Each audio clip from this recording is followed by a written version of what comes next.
crystal has reverted to its pre-awakened state. Do you know the cause of this, Eri?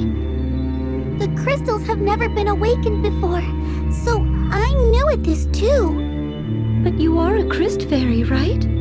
Yes, but that doesn't mean I know everything. Should we perform the Rite of Awakening? I think so.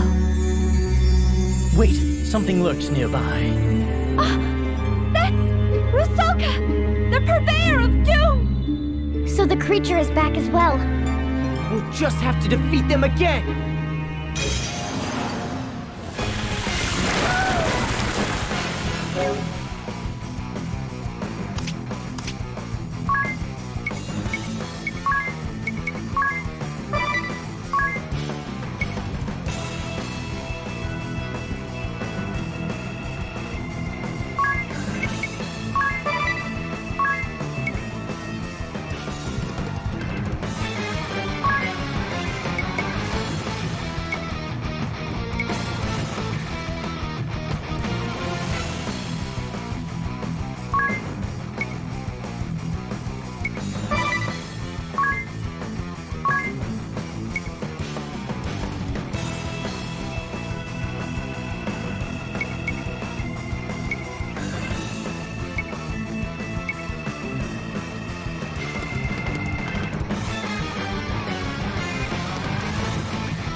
was rough.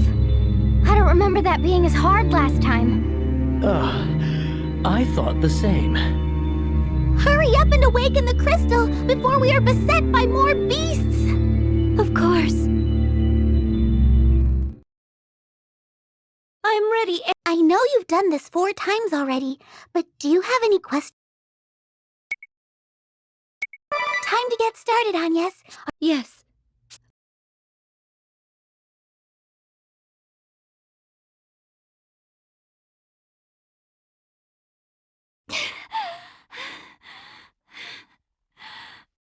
Not yet! Just a little longer! More! Keep going! Still not enough! You can do this! Stop! That's it!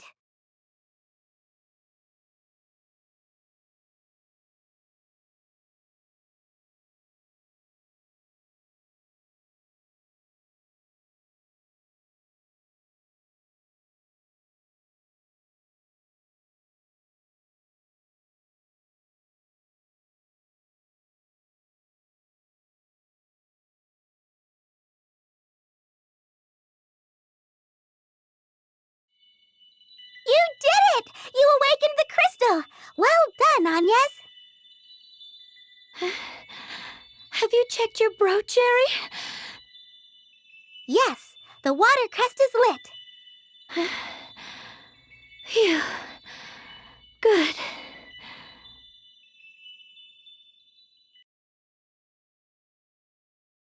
Are you okay, Agnes? Yes, I am used to it now. I need a short rest, but then we should head to the next temple. Okay.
aren't running this time?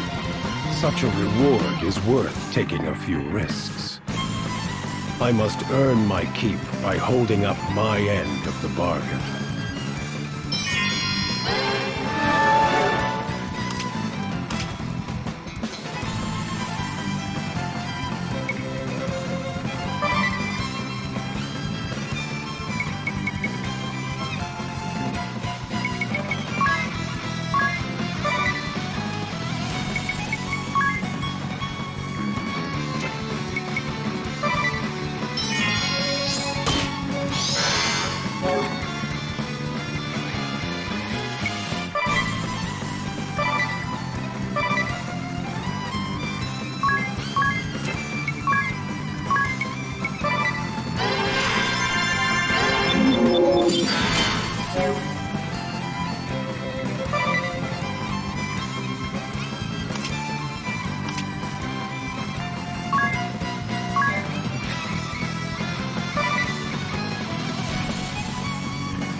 Just a bit more. Still, the money has been... Kids! This isn't happening! Is there no one else?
I see. I regret my failure to see through the former king's misdeeds. Where will the kingdom go from here? How will it function in the absence of its king? I will take up the mantle of governance for the time being, though that is no lasting solution. Ansheim will have to change. With luck, it will become a land led by its people for the benefit of all. What is certain is that it will ever be a welcome home to you and your companions, Lady Vestal. We will pray for your safe journey. Go, and bring your light to all the world.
Here it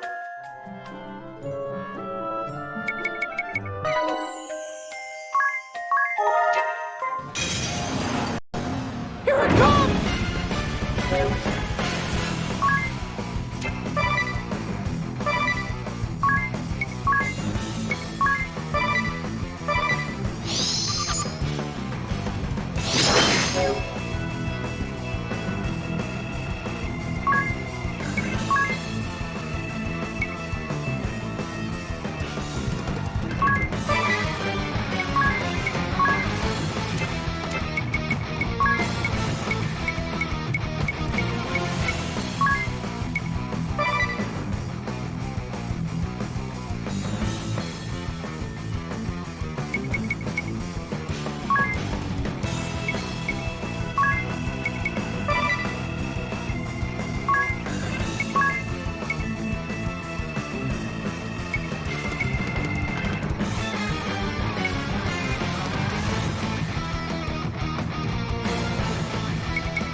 won.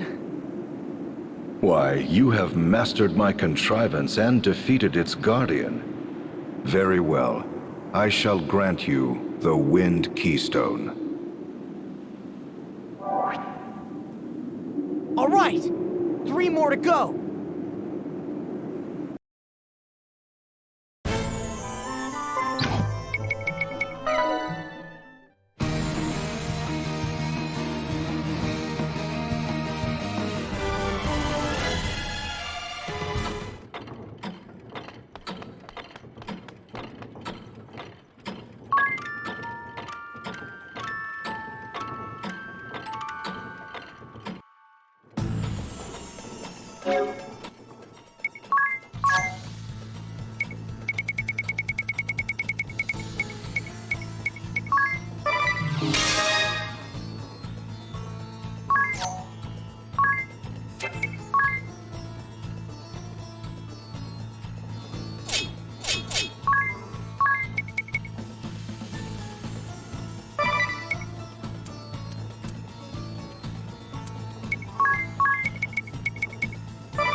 You have defeated my guardian. Very well. I shall grant you the Light Keystone. All right! 2 more to go.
Here it comes!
You have defeated my guardian. Very well. I shall grant you the Water Keystone. All right!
Your fate!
You have defeated my guardian. Very well.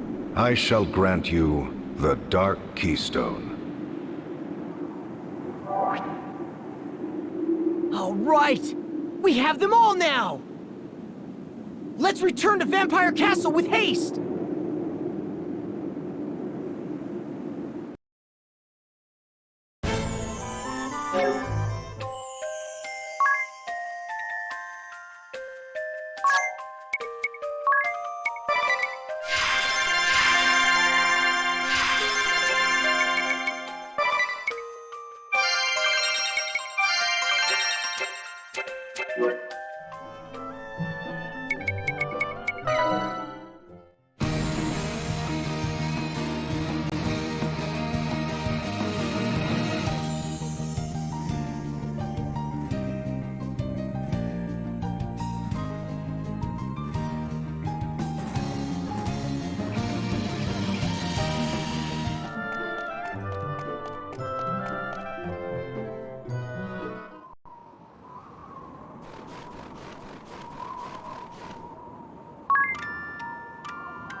You showed skill making it to our central command, Wind Vestal.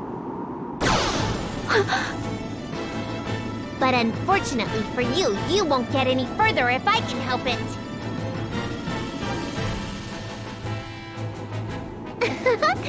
I'll have you know I'm in top form today. Now you'll see just how helpless you are before me. I bid you, Victoria, unleash your full power. Spare nothing. I wouldn't have it any other way. I'll have my fun then close in for the...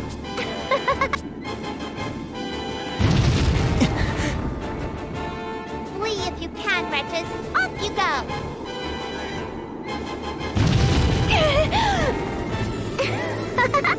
Why so quiet? Teeth chattering too much? How ungainly. Enough! You'll only hurt yourself at this rate! You finally speak and it's out of concern for me. You need to learn your place, sniveling worms.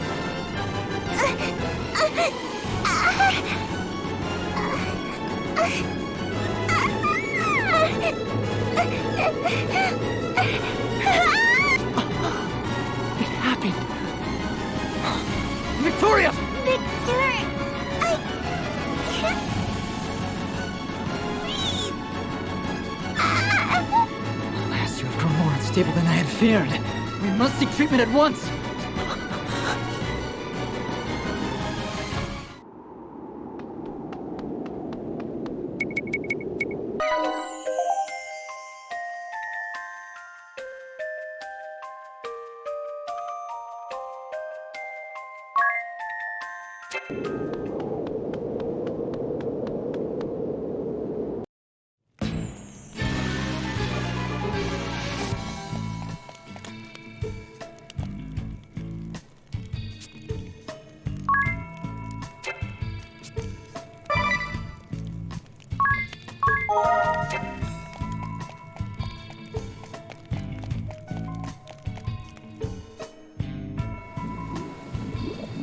Victor!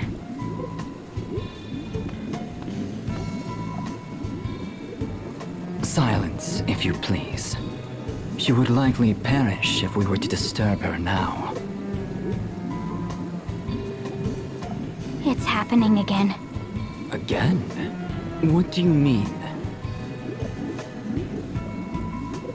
Oh, I was just thinking out loud.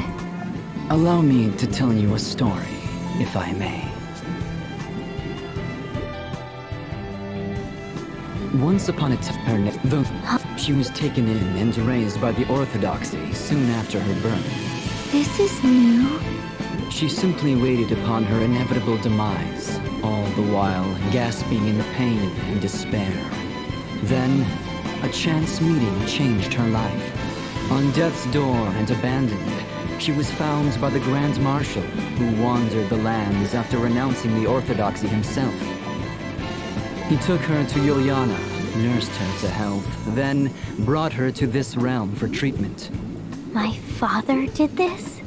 How can you not know, as his daughter? He never spoke a word of this.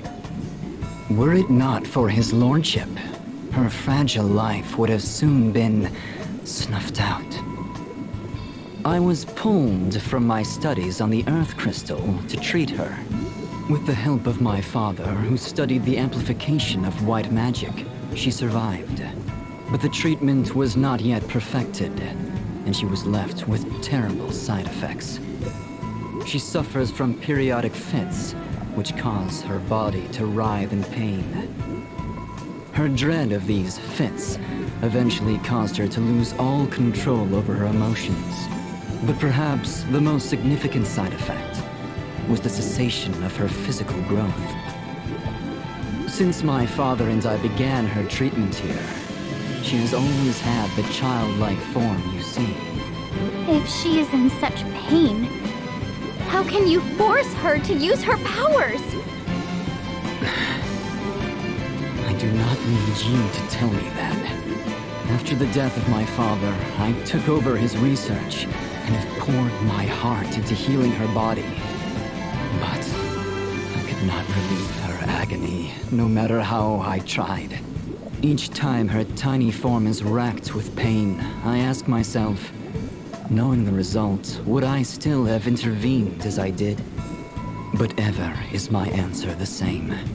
As long as I draw breath, I will see that she does too. No matter how she suffers, I'll not allow her to die. She is both my crime and my redemption. My ego, my joy. What nonsense. I mean, really, Victor, that was so boring and really long, too. Forgive me, Victoria. How do you fare now? Back to my old self, but I don't think I could take another one of those fits. Now, let's take care of these fools once and for all. Stop it! What is the point of us fighting? The point, you ask? Because you disgust me, Edea. What? That is reason enough to fight? No. I wish to see your corpses flayed before me, fools!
What do you mean I disgust you? I don't remember doing anything to you. But of course you don't. You have your health and blood relatives that care for you deeply. You live a life of comfort with many friends and teachers. And yet, despite these blessings, you rebel. How can you display such arrogance, Adia? I find your very existence offensive. I fail to see how that is justified. Is that right? You have no concept of the suffering of us have-nots. Justified or not, I despise you. Why don't you just roll over and die now?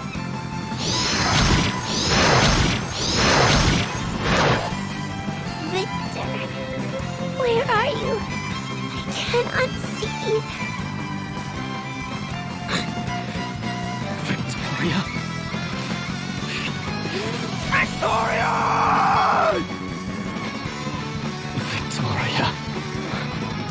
We have lost her. My sole reason for living. Gone. Then there is nothing else for it. I shall end this miserable life and take you all with me.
Killing me.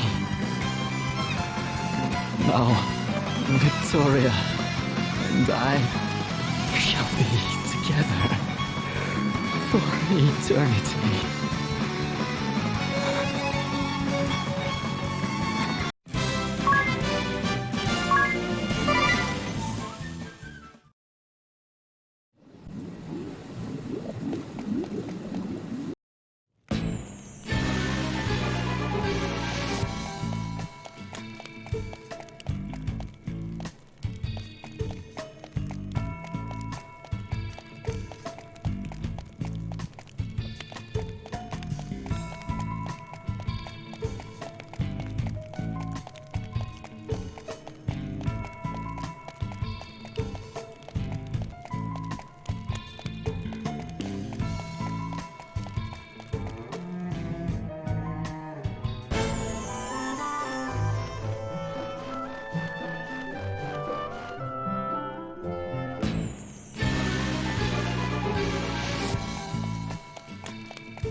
Did you hear that sound? I believe the gate is finally unlocked. That was anticlimactic. He could have at least included a flash, a bang, or a puff of smoke. Let's head in before Ringabel has a chance to flap his gums again.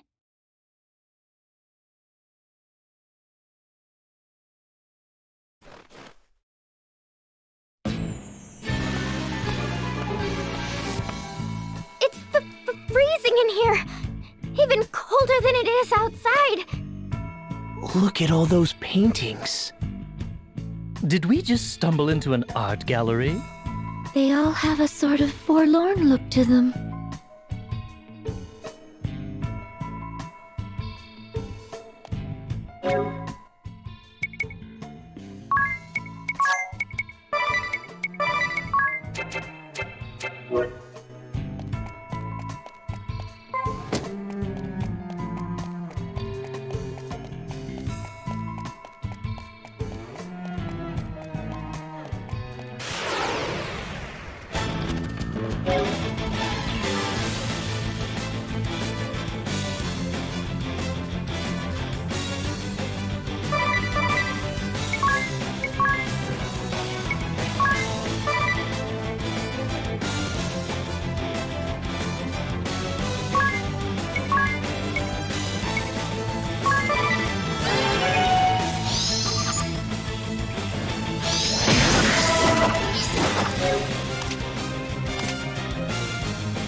My, what a large portrait.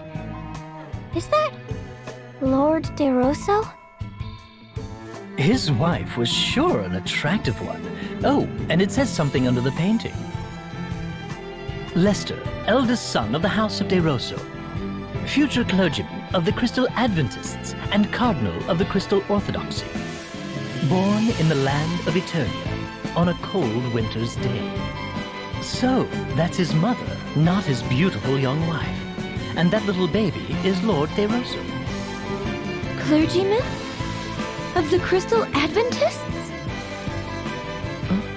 Is something the matter, Agnes? The Crystal Adventists were the predecessors of the Crystal Orthodoxy. It is now known as the Old Faith, but it hasn't been practiced in over 2,400 years. How could he have been a member of the Adventist clergy? According to this portrait, Lord DeRosso is incredibly old, even ancient. Yes, indeed. For I was born of these frozen lands in a time some 2,400 years from this day.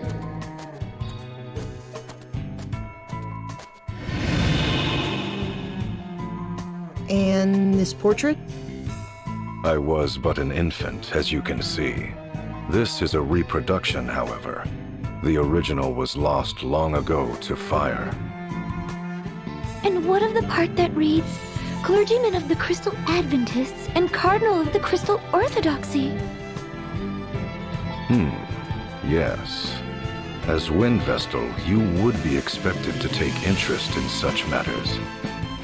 But ere I delve into the matter of the Old Faith and the Orthodoxy, allow me to tell of the founding of this land. As you may well know, this land had long been ruled by the Crystal Orthodoxy. However, 15 years passed, the Templar rose up and occupied their lands. Thus was the Duchy of Eternia born. Or so I expect you have been taught. However, the Templar did not found a new state. In truth, he restored an ancient dynasty. He did? Long before the Crystal Orthodoxy ruled this land, it was known as the Kingdom of Eternia. In a time 2,400 years past, Eternia was a bountiful land blessed with 4 distinct seasons. The highlands were not as lofty as they are today. People and ideas flowed freely from other lands. The kings of Eternia were protectors of the Earth Crystal and the Crystal Adventists, ruling in peace for generations. To the west lay the castle of the House of DeRosso, hereditary dukes of Eternia with royal blood in their veins. Relations with the royal family were good, and ever did the kings of Eternia treat the dukes of our house with kindness. In return, the House of DeRosso did faithfully serve generations of Eternian kings.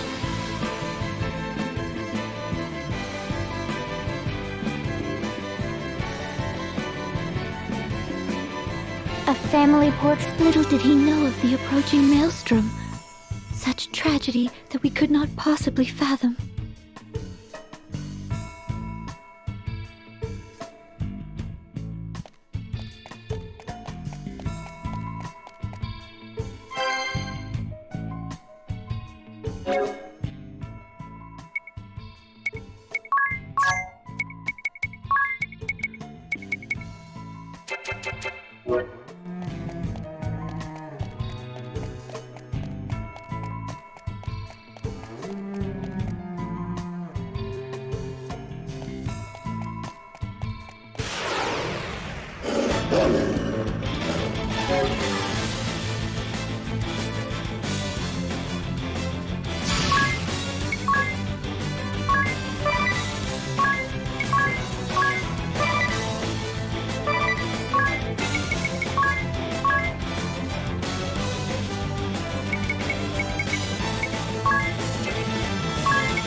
What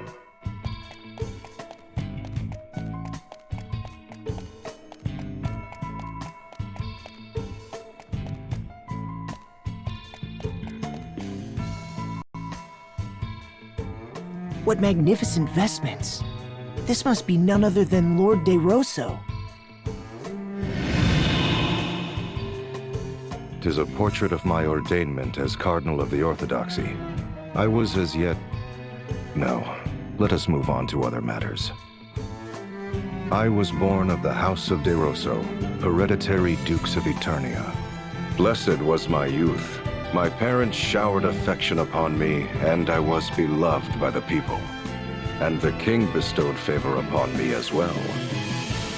Upon royal recommendation, I was made a cleric of the Crystal Adventists, the Old Faith, in my 19th year. I devoted my body and soul to my clerical duties, for king, for kingdom, for faith. Sleep became an oft-missed luxury. But before long, a new tide began sweeping through the Crystal Adventists. There were those who wanted the clergy to control the 4 crystals of Luxendark, rather than local monarchies and temples. That belief formed the core of the Crystal Orthodoxy. The Eternian royal family, keepers of the Earth Crystal, immediately assented to this new way. I soon found myself appointed to the position of Cardinal in the Orthodoxy. Me, a mere cleric. Cardinal De Rosso. Those were my days of glory. Even now, the mere sound of the then-new title is dear to me. The old faith was remade entirely into the Crystal Orthodoxy, and the decision was made to elect a Grand Patriarch to rule. Thereupon, cardinals throughout the world gathered for a conclave to elect the first Grand Patriarch. Amid the conclave's maelstrom, I was approached by a cardinal who wished for me to vote for his choice. I suppose it was my youth and sincerity that made me reject the notion out of hand. But that was my downfall, for I was forced from the position of cardinal by the fraudulently elected Grand Patriarch. I had been but fervent in my beliefs and ideals. What I did only for the Orthodoxy and for the people of this world. The old faith and the Orthodoxy. The Kingdom of Eternia and the Duchy. That was all a bit hard to follow. I agree. There are no major differences in teachings between the Old Faith and Orthodoxy. They both revere the 4 crystals. I have heard that the Adventists gave way to the new and truer ideas of the Orthodoxy and faded away.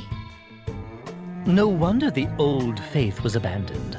Yet there is more to the story, for history is not more than accounts recorded by the victorious. To solidify their power, the victors showered contempt upon the vanquished. So it was those who held the reins of power within the Orthodoxy relentlessly pressed for the Adventists' eradication. No one recalls the words of the vanquished if the victorious write them out of history. 'Tis as if they had never existed. I'd been taught that the battle between the 2 faiths had been fierce, and in its wake, devastation persisting to this day covered all the lands. That is an uncharacteristically accurate account for the Orthodoxy, save for their false reckoning of time. It was after the Orthodoxy had begun ruling the world that the endless conflict with the Adventists began. I should know, for I was there to bear witness firsthand. Lord De Rosso, how could you possibly be that old?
This one shows a castle in flames.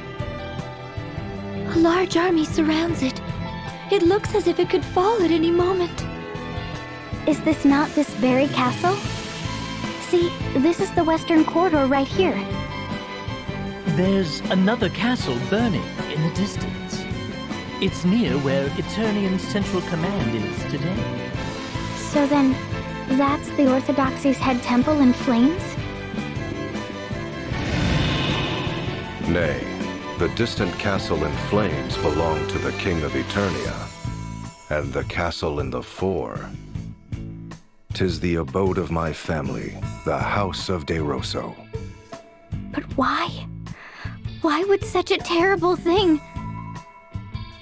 The kingdom of Eternia was suddenly beset by a great host from another land. We would later come to know that it was a four-state coalition sent by order of the Crystal Orthodoxy.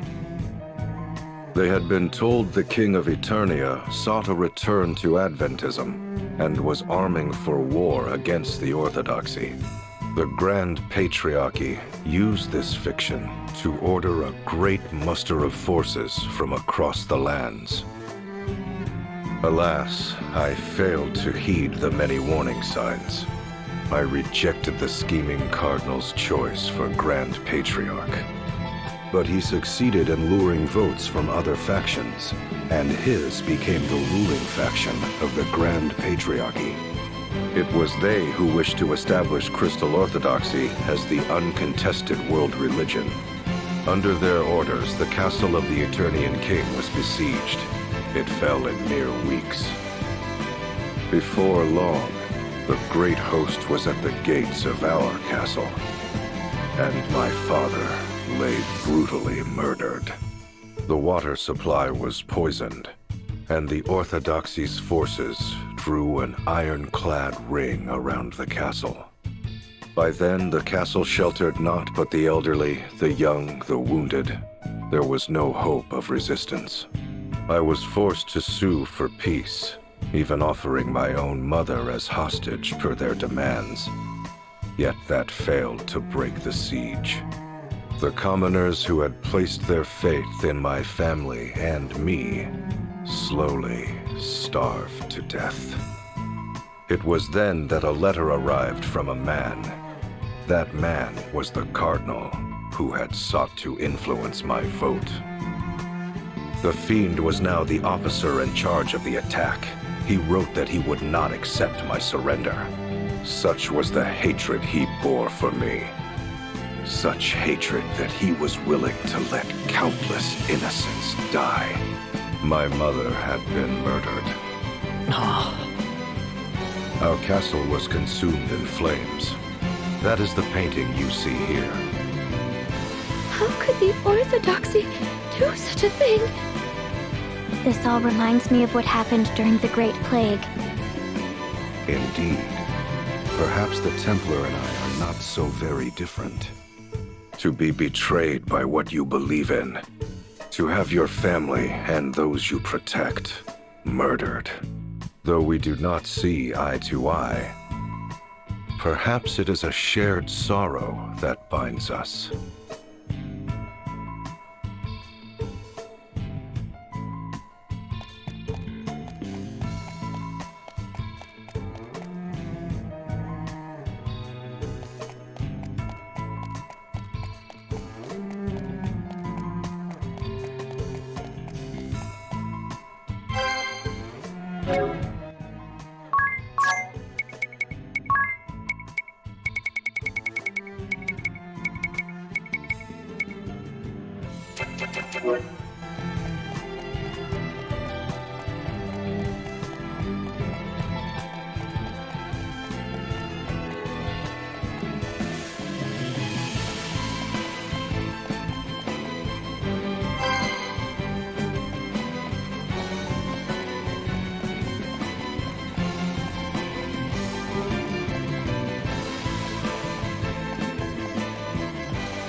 such fierce flames? Though I wish not to remember that day, it is indelibly etched upon my mind. How did you survive? The Orthodoxy lay siege yet would accept no surrender. My mother, father, relatives, and my people lay dead. It was then I set our castle ablaze. But as the flames began to lick my body, something slipped into me. Betrayed by the precepts I believed in, was I not bitter? Robbed of my beloved homeland, my dearest of kin, my people slain. Amid such despair, was I content to simply welcome death? Nay, I heard a voice. Accept me, and I shall grant life everlasting. Though it shall be filled with grief, thou shalt have all eternity to wreak vengeance upon thine enemies. Did I forge a dark pact with some fiendish entity that day? Or was it a rebirth, triggered by a future me reaching back to the past? Panicked upon failing to find my body, the Orthodoxy chose to denounce my family and me as ghoulish vampires. Thus have I been living an immortal existence ever since.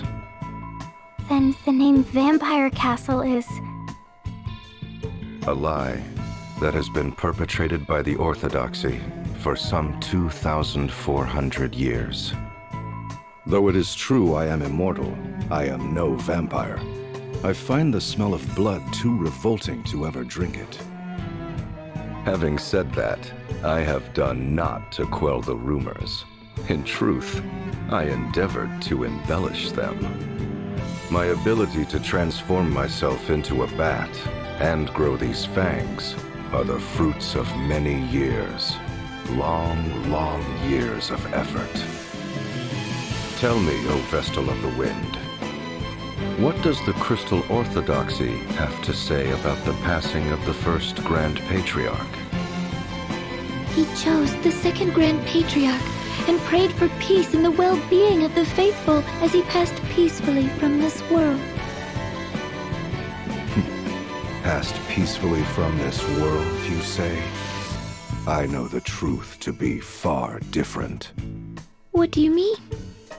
The first Grand Patriarch was assassinated, along with his Archbishop, the man who had been my bane. The assassin himself tells you this. There is no other truth. That was when I forsook this land. Soon after, sightings of the vampire Lester DeRosso began to crop up throughout the world. I became a veritable Duke of Darkness, forging ties with those bearing hatred toward the Orthodoxy, and those it had oppressed. I was the enemy of man, the hated and feared vampire. But more than that, I was known as the arch-enemy of the Orthodoxy.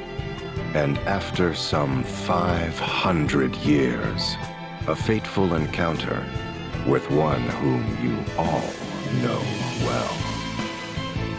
No, let us leave the matter for another time.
battlefield landscape? It represents the long and hard-fought war between the Orthodoxy and we denizens of darkness. For 500 years, my thirst for vengeance remained unsated. It had also been 500 years since the Orthodoxy had been founded. The world was in the midst of an age of seafaring and piracy. Compared to the great exchange of ideas and information, the once hallowed Orthodoxy began to lose its luster. The authority of the Grand Patriarch and the Orthodoxy itself began to wane. Fearing irrelevancy, the Grand Patriarchy acted rashly to regain its authority. This led to the unusual decision to select a commoner, the gifted young Yuliana, for an important task. Yuliana? Sage Yuliana?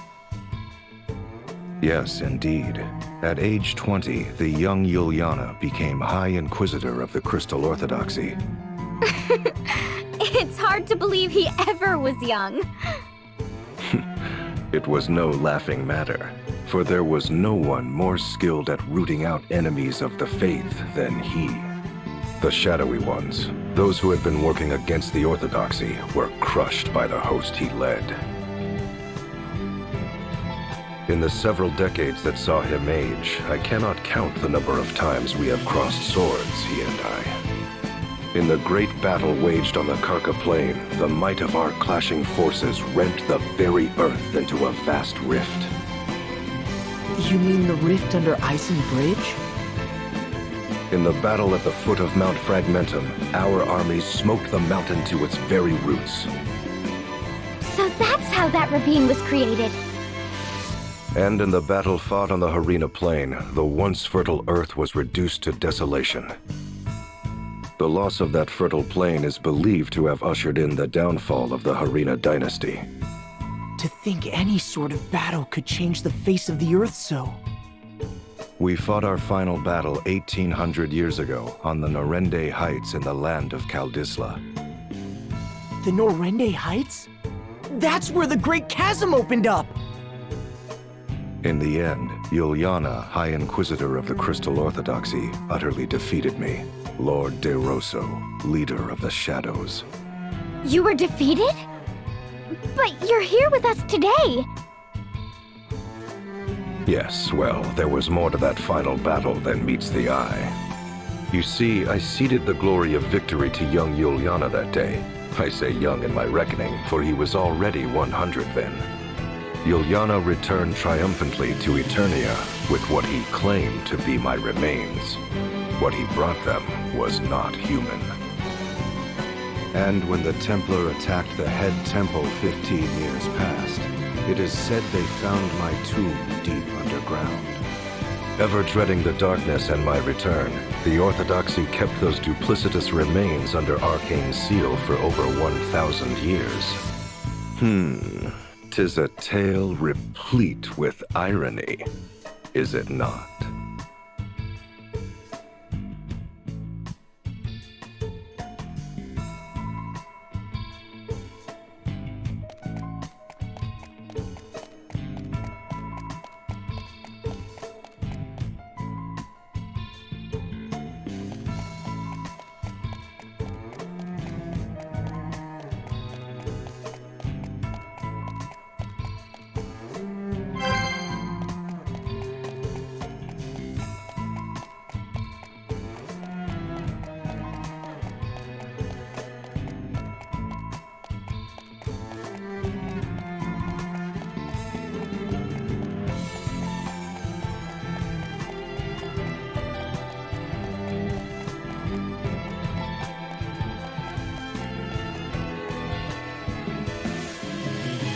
That is Sage Yuliana.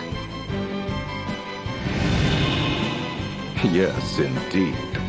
No one would mistake such a man for young now. Having put down the blood-sucking Lord De Rosso, bane of the Crystal Orthodoxy, he became the first ever commoner to become an archbishop. Perhaps it was a small honor they threw his way, for he was already 101 years old and would not long count among the living. That makes it sound despicable. Agreed. The truth is, however, that was when Yuliana's plot was at its most clever. The sage's plot? What was he plotting? He was taking measures to separate you Vestals and the faithful among the people from the Orthodoxy's corruption. After serving some 80 years, he had witnessed firsthand how corrupt the institution had become. Should nothing be done, it would not be long before the putrid poison would do harm to the most innocent of the faith. So it was he vowed to rid the Orthodoxy of the source of this poison, the concentration of power. But how? For the great feat of defeating me, Yuliana had been made Archbishop, but in name only. But such was not key to his plot. Timing was the key. The proper time to separate the Vestals and the faithful from the Orthodoxy. And just what timing would that be? The great upthrust of the Eternian Highlands. At the time, the Highlands were not so formidable as they are today. But a colossal movement of earth and rock thrust the Highlands to lofty heights, thereby isolating Eternia from the world. Hold on a moment. He was waiting for the Earth to move? How could he have known when such an event would take place? I shall tell you in time. For now I will say this. Yuliana bided his time till the Orthodoxy was cut off from the world. And at last, it happened. The Highlands ringing Eternia did thrust up to about half its height today. The Orthodoxy-ruled Eternia now found itself completely isolated, for this was an age preceding the airship. And while the Earth Crystal remained in their keep, control of the crystals of fire, water, and wind was returned to their respective temples. This, what you believe to be the true form of crystalism, is the fruit of Yuliana's efforts. That was the sage's doing? I won't ever call him a miserable old lech again. Sage.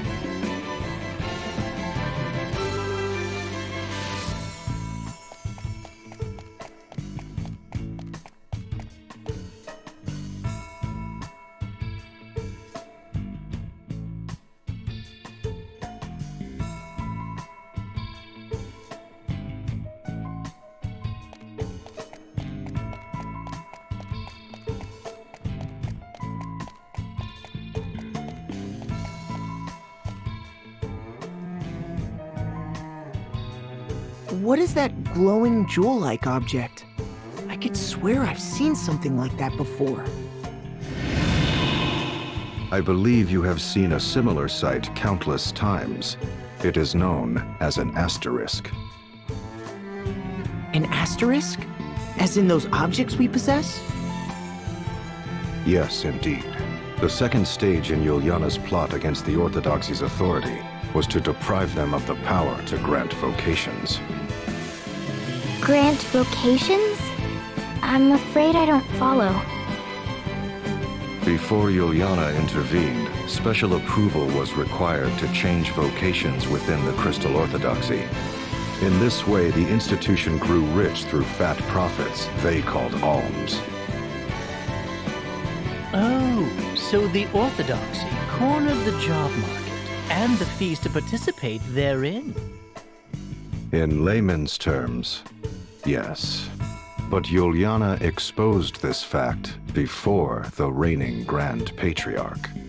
It was then that Yuliana approached panicked high officials and the Grand Patriarch himself with a proposal of pure genius. He showed them a stone known as an asterisk, saying the granting of vocation should be based on it, overseen by the Orthodoxy.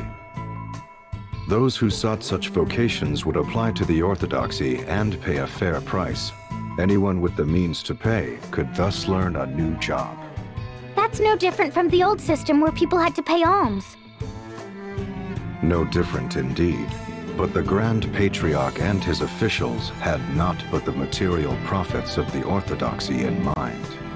Hence, they accepted Juliana's proposal without question, even appointing him to the important position of overseeing the new asterisk system. I fail to see how that really changed anything. Well, it did far more than you would guess, for he was the only one who knew how to make the asterisk stones. Why, that wily old fox? So it was Juliana robbed the Orthodoxy of its authority to grant jobs and took it for himself. What of the Orthodoxy's profits? Wouldn't they demand Juliana transfer the proceeds to their coffers? Juliana was long gone. Abandoning the seat of Archbishop, he fled with his knowledge of the asterisk craft. He also took arms and armor the Orthodoxy had seized from around the world, items of such power that their use was forbidden. He took them all and sealed them away in a hidden location. They now lie secreted away against the day the Orthodoxy's tyranny or some other impending doom threatens the people. He then hid himself in Juliana Woods until those who knew him reached the end of their natural lives. But that did not take long, for I led the forces of the shadows to ensure their swift demise. I had always believed the Crystal Orthodoxy required not but the crystals, the Vestals, and the faithful. With the institution free of corruption, I returned to my homeland of Eternia after a 700-year absence. Where my family's castle once stood, I built a fortress of ice from whence I have been watching over the Orthodoxy's head temple. Meanwhile, Juliana retired to that land to tend to the Vestals, but you know of that better than I. Say Juliana.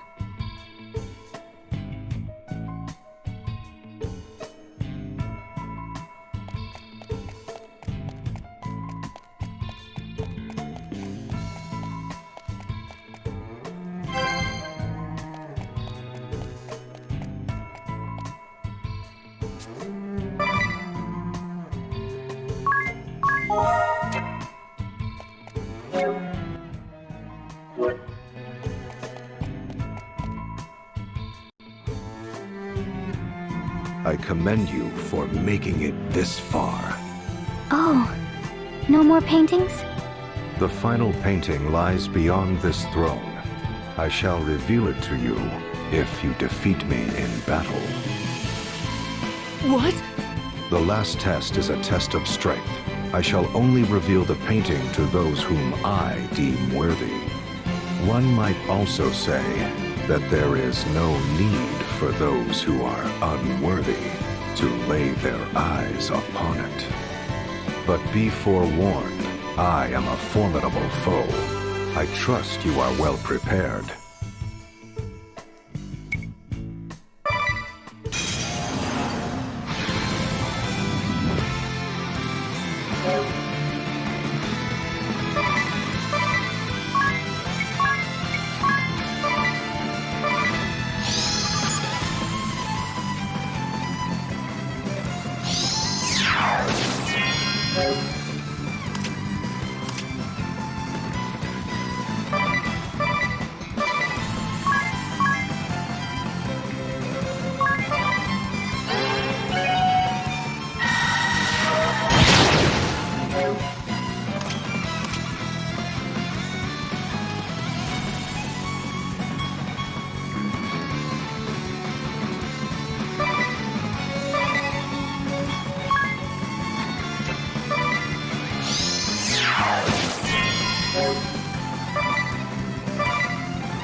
The immortal Lester DeRosso has been defeated?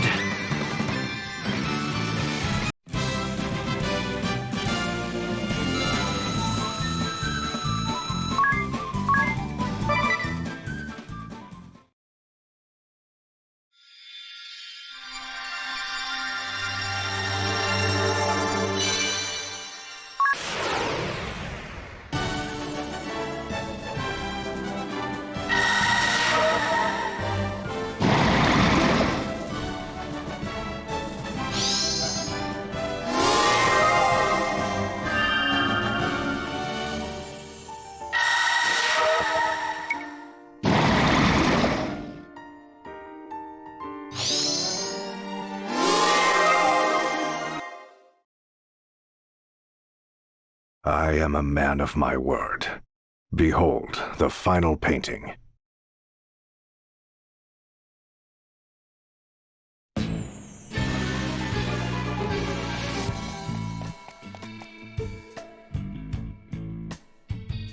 This painting... It is the angel descended from the heavens during my final battle against Juliana. An angel? When we last did battle 1800 years ago, the battle raged 100 days. The mountains of Norende rent asunder. Knowing the battle was reaching its end, I mustered the last of my strength to cast my greatest of spells. As my final attack surged forth, the angel did descend from the skies over Norende. Are you sure it was an angel? Verily so, for there are no other words to describe her. For a moment, Juliana and I stood captivated. Before we realized it, our struggle was forgotten. We both tended to the angel. But the angel lost her light. Her wings were shattered and her body torn asunder. There seemed little hope she would live. When she came to her senses, she trembled with fear. Yet with little remaining strength in her body, she made unto us an appeal. What appeal? What did the angel say to you? Ere she passed from this world, she slipped in and out of consciousness over many a day. In between ever-growing periods of unconsciousness, it was all she could do to mutter incoherently. A trap most vile, such a fool am I, the warriors of light, if it's not too late. These she would repeat over and over.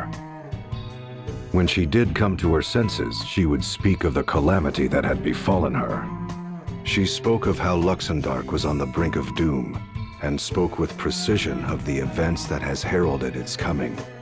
She herself was surprised to find that she knew of details of our past, and events of the future as well.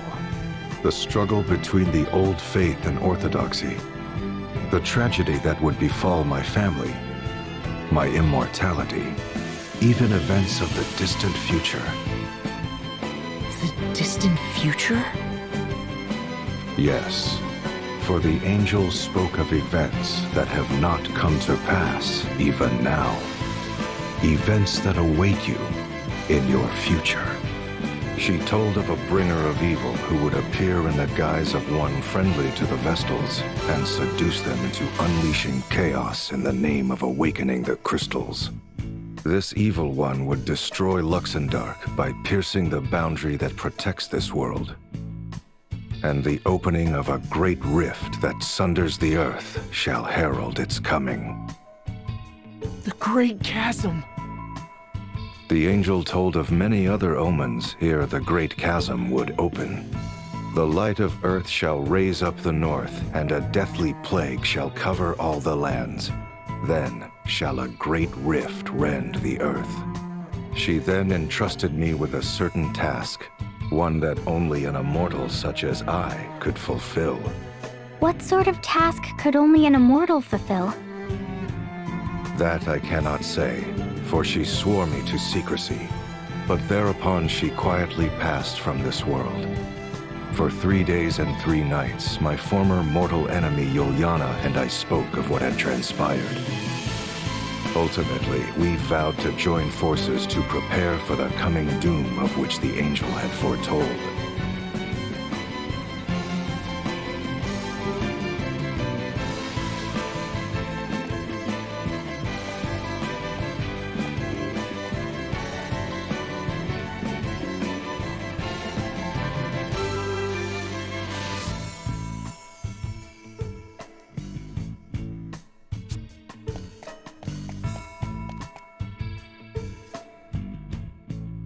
Lord De Rosso, there is one last matter I fail to understand. Why Yuliana and I forgave the rebel Templar, even rendering him aid? Yes. Yuliana and I conspired in a masquerade. He rose through the Orthodoxy's ranks for vanquishing me, and I went into hiding. That was when the first of the Angel's Omens came to be. The lands ringing Eternia began to rise. While the second omen, the Plague, had not yet come to pass, we continued to watch over the crystals and the Orthodoxy. So did 1,700 years pass in relative peace, save for a handful of suspicious crises surrounding the crystals. It was not till 30 years ago that the omens returned as if out of legend. First, the lands ringing Eternia began to rise once more. 10 years later, the Great Plague struck, whereupon I knew the Great Chasm was coming. It was then that we began our preparations to strike. It was evident from this series of events that the crystals were involved in some manner. Before the appearance of the Great Chasm, we would assault the temples and seize the crystals. We readied our forces for this plan. I entrusted the task to the Templar, a former cleric of the Orthodoxy. He was also to lead the newly mustered host. Oh, Father. While far from infallible, that was the best response I could manage for the coming of the Great Chasm. But I was soon faced with another problem, for the Orthodoxy began conspiring to hold the Grand Ritual in a bid to regain authority. The Grand Ritual? But that is forbidden! It raises the energy long accumulated within a crystal to a cataclysmic level!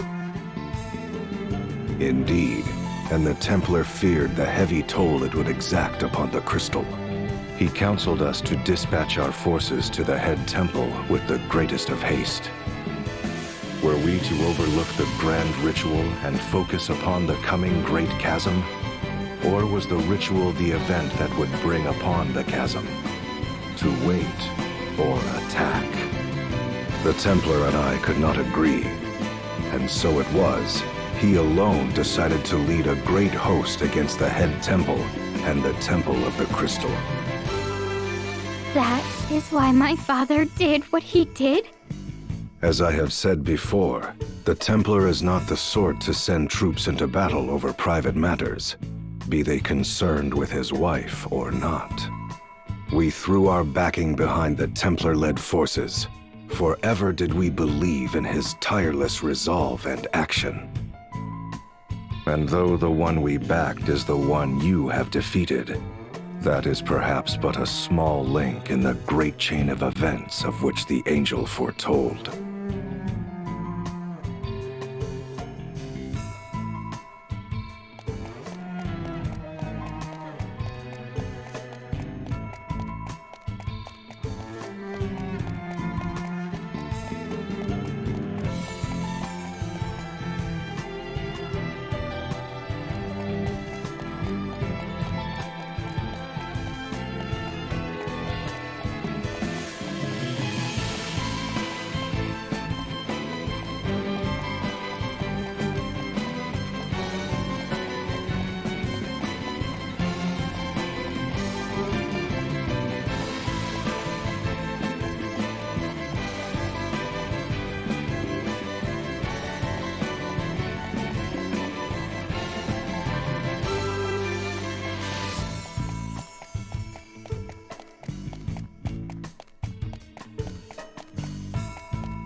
Look, this crystal has also reverted. Should we perform the Rite of Awakening? I think so. Wait, something lurks nearby. That's Gigas Lich! The propagator of doom! Another creature back from destruction! Here they come!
Up and awaken the crystal before we are beset by more beasts!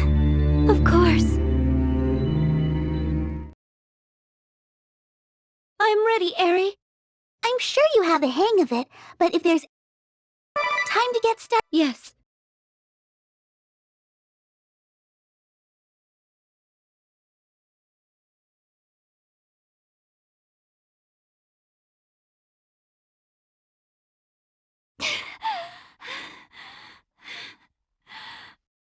Not yet! Just a little longer!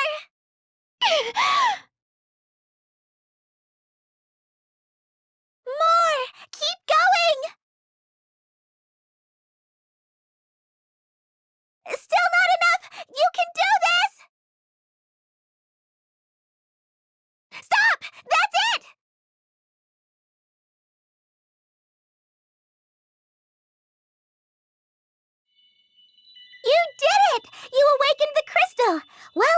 Agnes?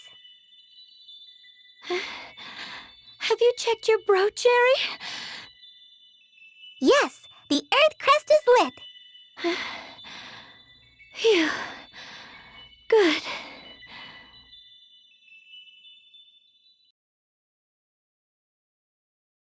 Are you okay, Agnes? Yes, I am used to it now. I need a short rest, but then we should head to the next temple. Okay.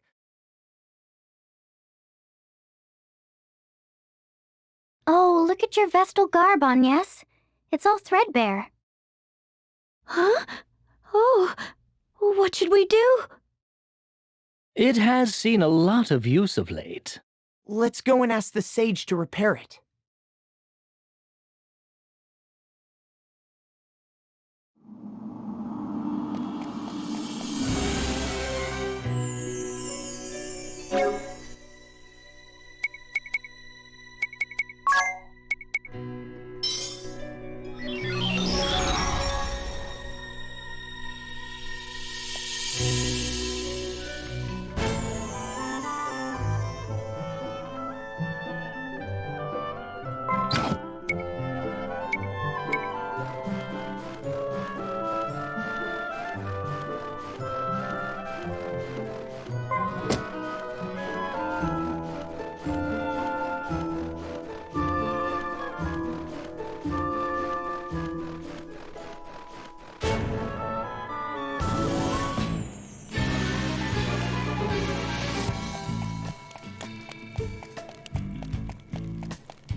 I thought I heard something. This place draws few visitors, I fear. And who might you be?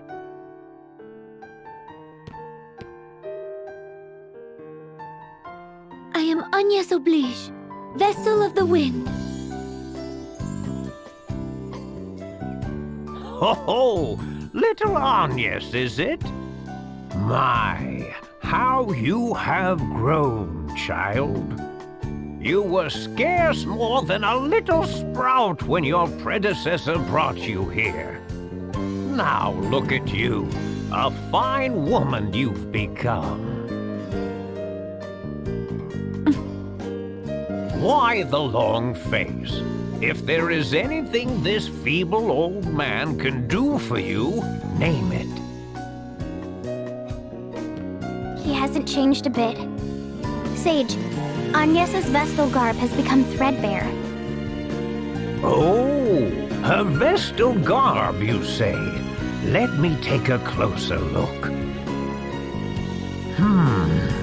Yes, this should be easy to patch up. Sage, do you remember me at all?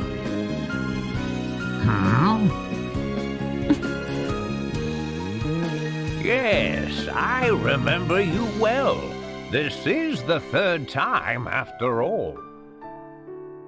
But perhaps you might call it the first.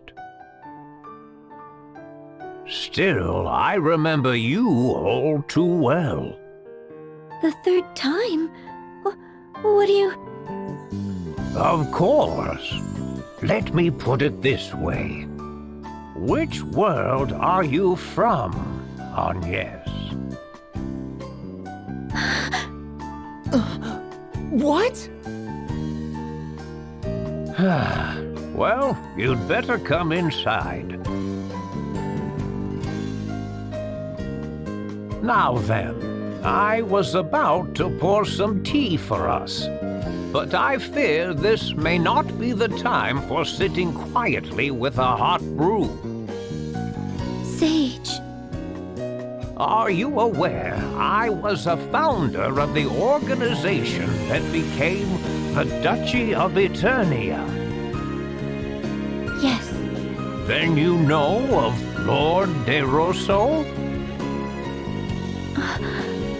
We do. And are you familiar with the circumstances that led Lord De Rosso and me to build that organization? Not to worry. Well then, Agnes. Yes. You must decide who is your most trustworthy ally. Then travel to the nearby cave with them. You will find it to the southwest of here. Once inside, I will tell you all I know. I will also give you your Vestal garb there. You should understand your situation better once we are done. I shall go on ahead. I would advise you to heed my words. You must bring only one ally with you. Your other companion should wait outside the cave. I shall see you soon.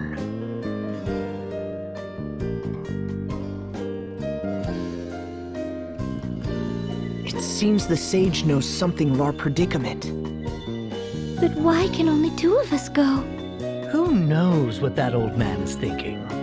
Who do you think I should choose? Well, I guess... you have to make your own choice, Agnes. Remember the sage's words. You have to decide who you trust most, Agnes. Do I count as well? I'm going with Agnes either way. Wait, I think it should be me. You need a man who knows how to look after a woman. I would die for you, Agnes. Of course, I would die for you too, Edea. So I play second fiddle to her, huh? Whatever. The jealousy of a woman spurned is so endearing. Oh, shut up, Ring-a-Bell. I'm not jealous at all. As calm as ever, I see.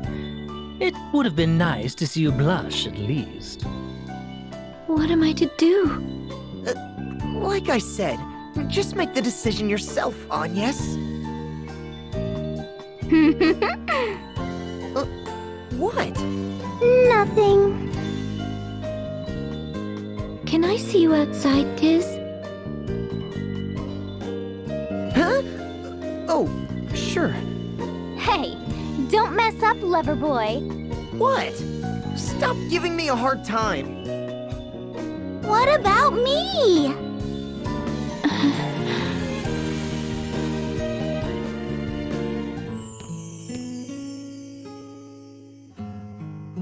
So, what is it? Do you remember what I said to you right around the time we met, Tiz? I said I would like you to join me. Yes, I remember. And you have stayed at my side this whole time, through journeys far and wide. So, I think I would like you to be the one to come with me. Will you do it? I feel the same. I remember the promise I made. I'll never forget it. Not till my dying day. I've come this far with you. I've stuck with you until now. You will always be a ray of hope to me. Tiz.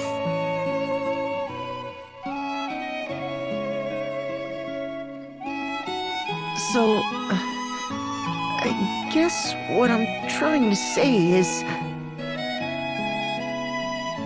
I'd be honored to go with you.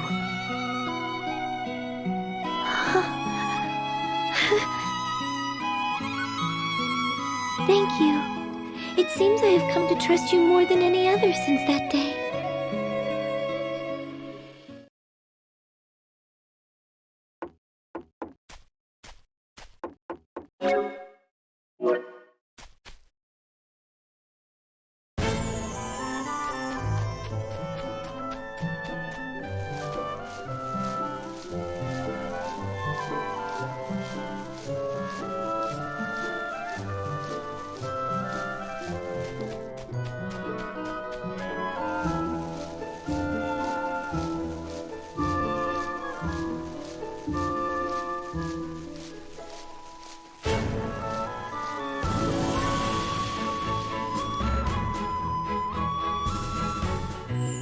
Tis a shame, Agnes.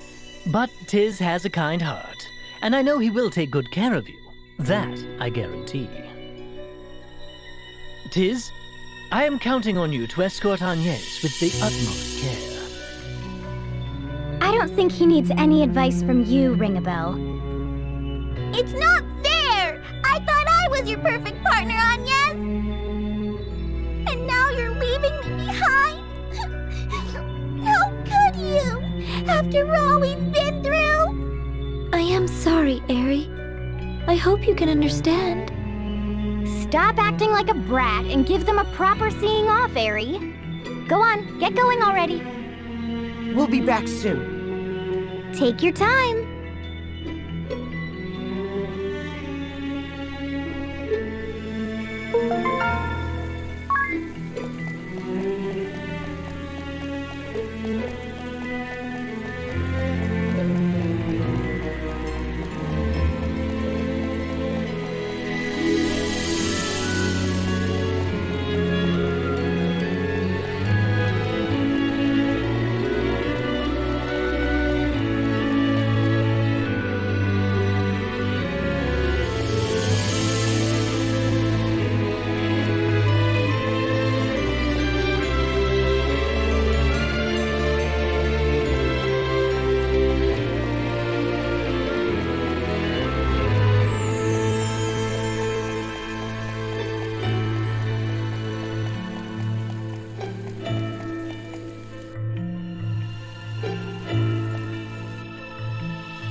are. Ah, so this is the one you have chosen. I envy him. You make a fine pair. Were I 1,880 years younger, I would gladly have taken your hand in his stead, Agnes. 1,880? Yeah. Beside that, please tell what you know. Yes, that is why we have come to you, Sage. Do you understand what I meant when I said it was the first time we had met?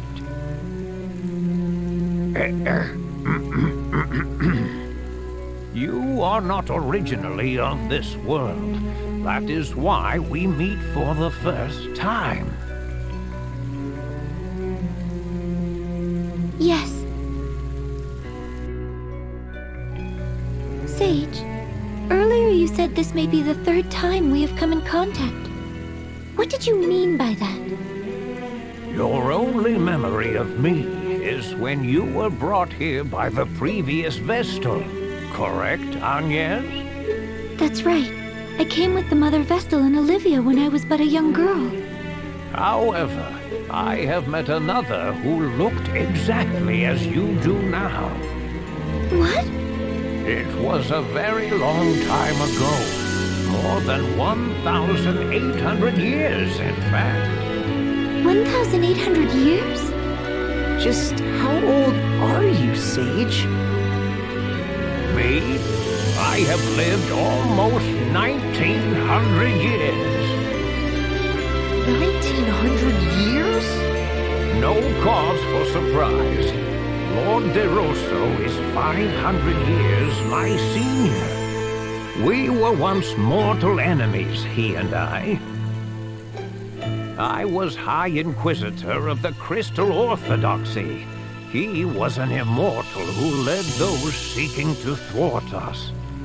We crossed swords on the field of battle dozens of times. In our final battle, the fighting went on for over 100 days, a true struggle to the death. With both forces decimated, the two of us met in combat, each determined to land the killing blow or die trying. At that moment, an angel appeared before us. This wounded angel was a beautiful young woman who looked exactly like you, Agnes. Both Lord DeRosso and I were mesmerized, and before we knew it, we cast our swords aside and went to her aid. She had lost her light, and her wings were broken and severed. We knew she was beyond saving. We were only with the angel a short time. To Lord DeRosso and I, who mark our lives in centuries, it seemed little more than an instant now. But this moment changed both of our lives dramatically. With the last of her fading strength, she spoke to us. Of the crystal's secrets and of their dangers. Dangers? I was a man of the cloth, and Lord DeRosso was one who opposed my religion. The truths we learned that day shook the very foundations of all we had both believed in.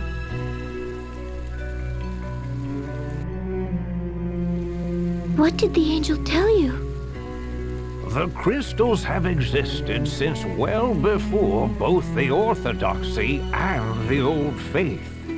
The Vestals do not draw the favor of the crystals by right. This title was merely given by those of the faith to ones who had this gift. Originally, it was thought that mankind should not come in contact with the crystals. Attitudes towards the crystals only changed among the people after the teachings of crystalism spread. What do you mean that we should not come in contact with them? Unleashing the power of the crystals without due care can destroy the borders, opening the door to the harrowing. There have been warnings about this since before recorded history. The angel confirmed there was truth to these warnings. What is this harrowing? I have spent the last 1,800 years trying to find out, but as yet I am still in the dark.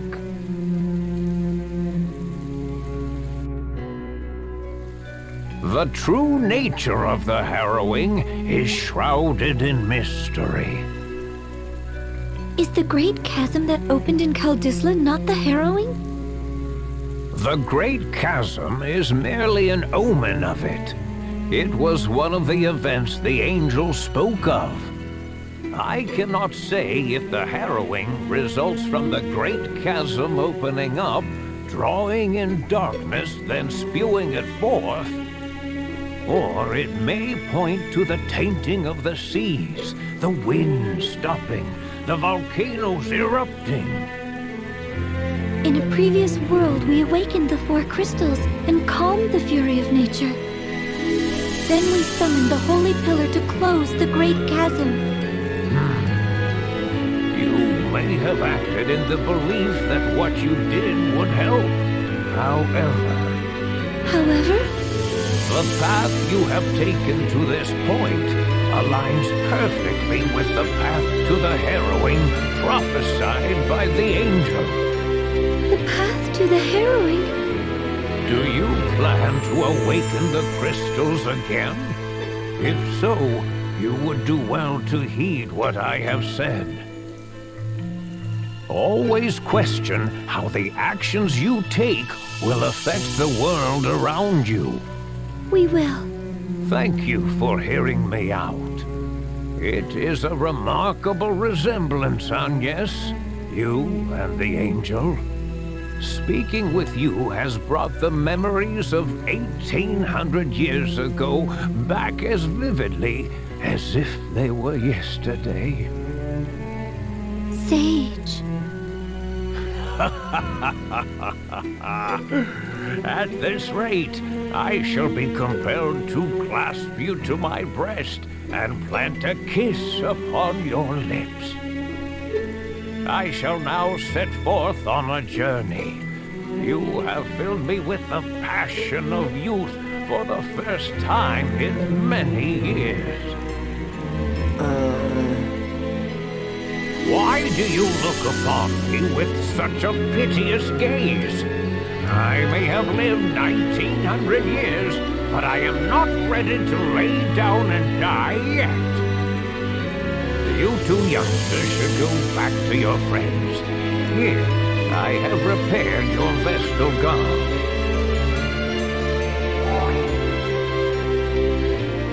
Thank you, Sage. Thank you very much. Of course. I wish you good health, Agnes.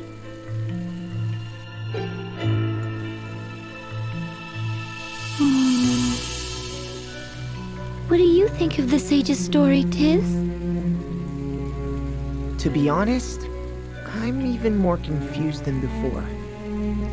I have to agree. I get the feeling he has not told us the full story. But why would he leave us in the dark? He either did so for good reason, or because there was something he was unwilling to share. Either way, he sure is an old lech, huh? You are not wrong there. Anyway, let's go meet up with the others.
Sorry for the wait. That old fart hasn't filled your head with strange thoughts, has he, Agnes? No need to worry, Eri. Agnes had Tiz to look after her after all. Yeah, well, You two are quite the pair. I envy you. that's what the sage said. Did he now? I am not surprised. He and I did have a few things in common, to be sure. That's enough out of you, Ring-a-Bell.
Look!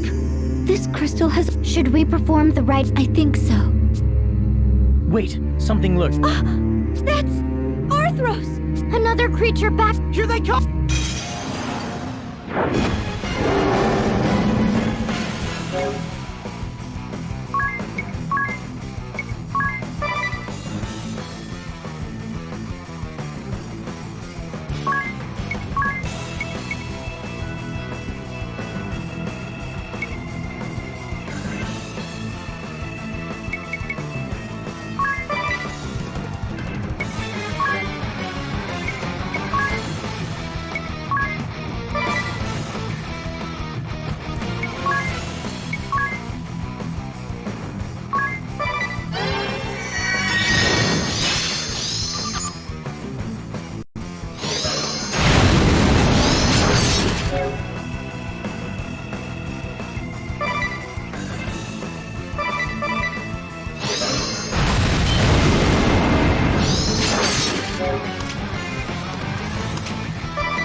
up and awaken the crystal before we are... Of course.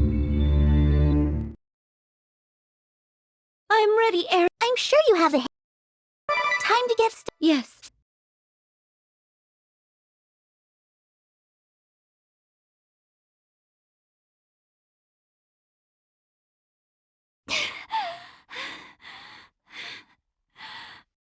Not yet! Just a little longer!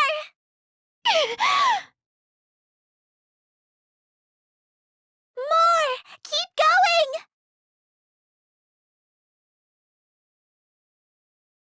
Still not enough! You can do this! Stop! That's it!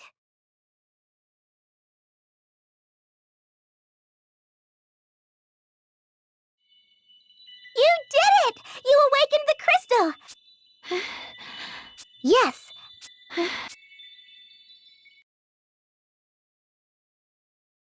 Are you okay, Agnes? Yes. I am used to it now. I need a short rest. Okay.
This is Heartchild, town of...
Look! This crystal... Should we perform the Rite of Awakening? I think so. Wait. That's enough.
Awaken the crystal before we are beset by more beasts! Of course. I'm ready, Eri. I'm sure time to get started. Yes.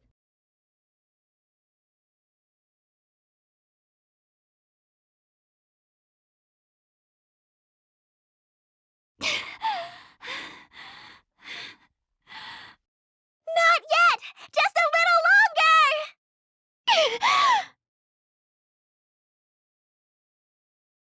More! Keep going! Still not enough! You can do this! Stop! That's it!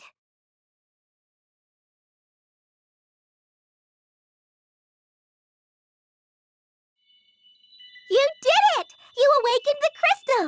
That's all 4 of them now! What is this light? The holy pillar? It must be! Let us head there again, Agnes! This time, we must ensure we seal the Great Chasm and cleanse evil from the world! Yes, I know. We cannot fail again.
The light is blinding. It is rather overwhelming. So we must enter the light again, it seems. It almost stings the skin, don't you think? Yes, I feel the same. Grin and bear it! We must succeed this time! Okay, I need to start meditating so I can focus. Don't bother me till I'm done. I'll make sure all goes to plan this time. A wondrous and beautiful first light! My brooch awaits your divine radiance!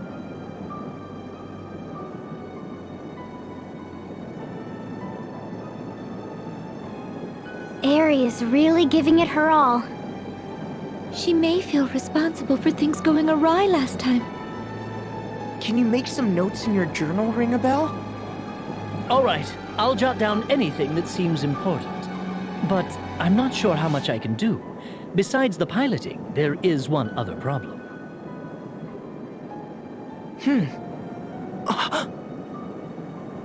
Yes, we'll have him to deal with when he comes. You mean we have to go through that again? Let us head to the deck.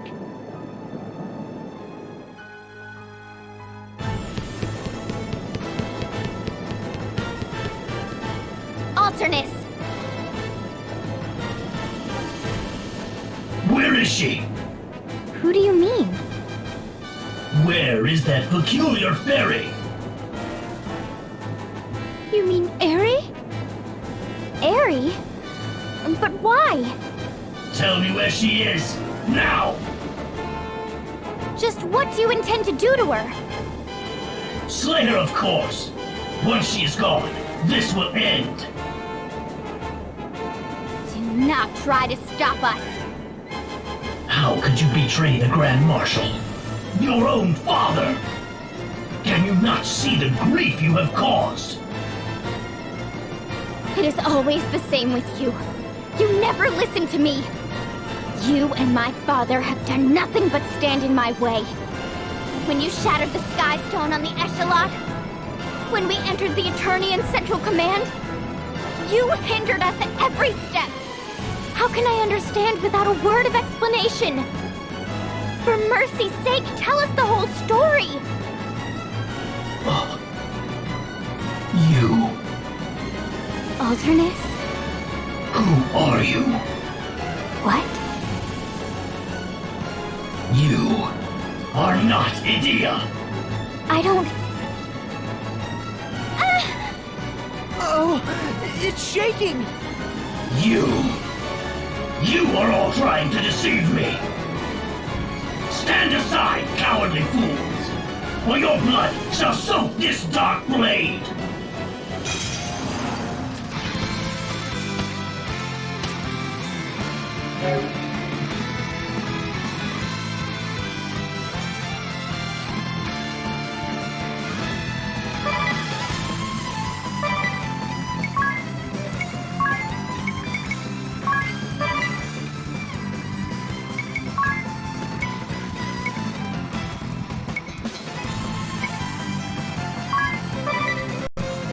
Good luck!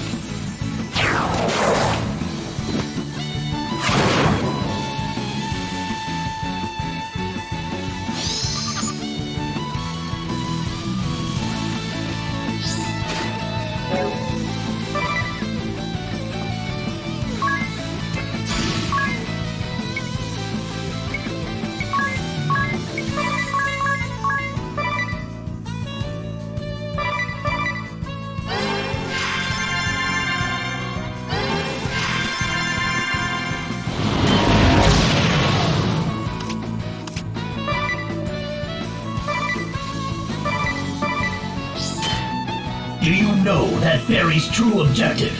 She intends to let the power of the crystals run wild. You have all fallen for her ruse. That includes you, Wind Vestal.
Awakening the crystals will not save the world.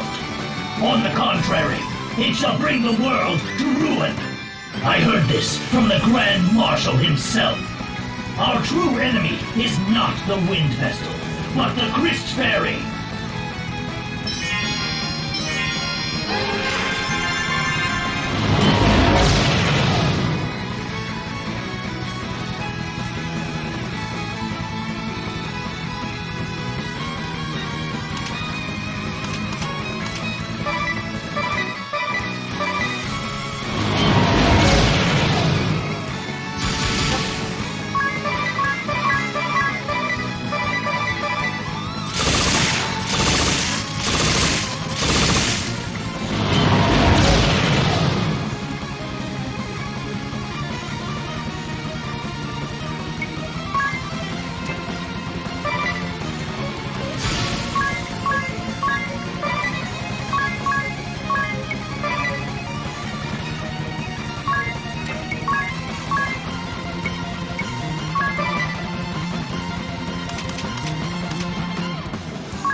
But it is written in the scriptures. Crystal Fairies guide the vessels from the path of danger. They are the embodiment embodiment of the crystal's light! Clearly deceptions, fabricated by the Orthodoxy!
Alternus.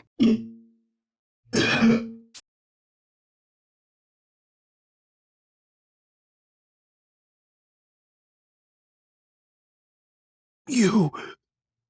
Why?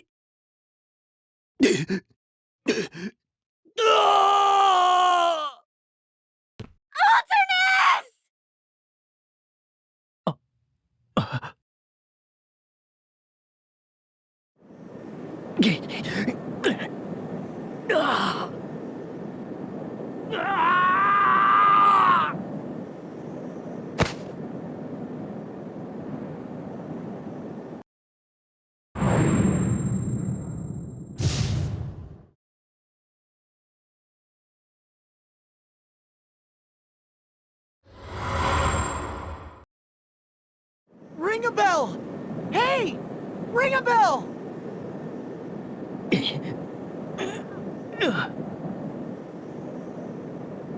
Are you all right? You just keeled over. We were worried.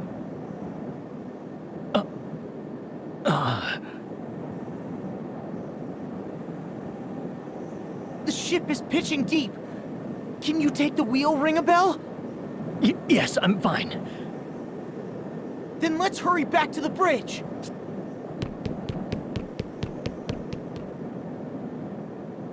My memory seems to have returned. Ah, I see now. All is clear. Hold on to something, everyone! Ring a bell! I'm trying! She won't come around! This has to work!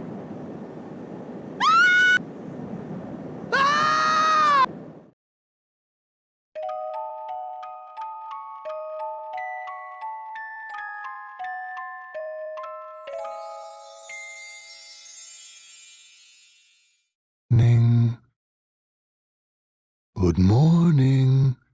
Time to wake up. Come now, that's it. You picked a fine time to visit this land, what with all the trouble about. Terrible luck, that.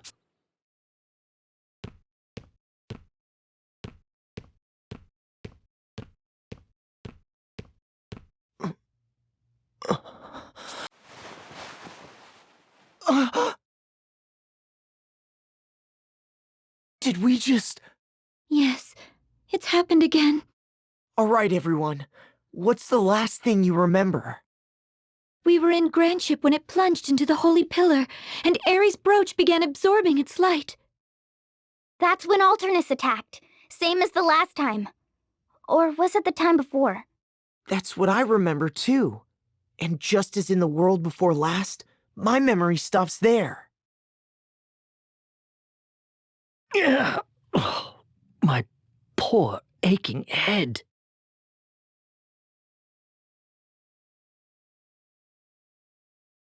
Beg pardon, but I must ask you to leave now that you're up. No telling what troubles a stranger brings in his wake. All right, we're leaving. Strangers? The innkeep spoke as if he'd never seen us before. You're right. But how could that... My mind gets twisted in knots more and more with each go-round.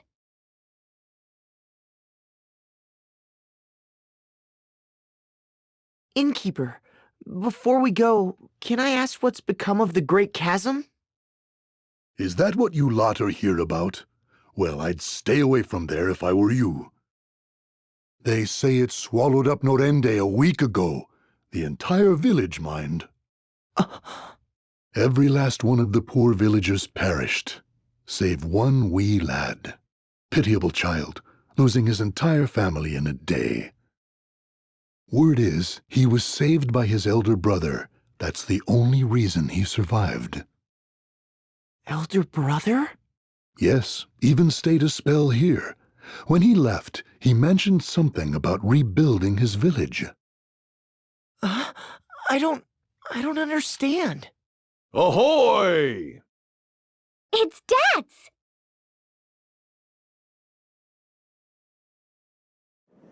This makes the second time we have failed. Sorry, everyone. Wish I could say why, but I haven't a clue. What if something really did happen, and we've simply lost our memories of it? Ring a bell. Remember what I asked you? To write down everything that happened in the Holy Pillar. Of course. Let's see what I came up with.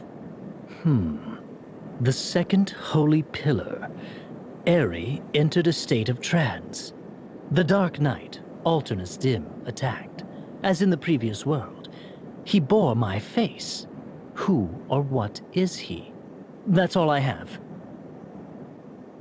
That's how I remember it. Dats, did you all see anything? Nah, we evacuated to the hold. Couldn't see much of anything from down there. Well, we can't keep charging on blindly. It's happened twice in a row. It can't be an accident. And I don't think we're simply traveling back in time. There are too many glaring conflicts. What are your thoughts, Eri? Why have we failed? I wish I knew. Well, if even Eri is at a loss, then there is no point in debating this any further. We shall just have to awaken the crystals again as we did in the previous world. I'm starting to wonder, is what Eri says right? What? Are you saying what we've been doing is wrong? I can't blame you for doubting, but... No one has ever tried to awaken the crystals and evoke the Holy Pillar, have they? That means no one knows whether that will erase the Great Chasm. Not even Eri. But Eri is the culmination of the wisdom of generations of Vestals. She cannot be wrong. Then how do you explain Alternus Dim's words? What did he mean? What Alternus said? Wait, what did he say? Anya's? What he spoke of was inconceivable. But Dim isn't the only one. Idia's father believed that awakening the crystals was dangerous. That's enough, Ring a Bell. If we believe his claims, then everything we've done so far was for naught. Is that reason enough to reject them out of hand, though? Excuse me. How about including me in this conversation?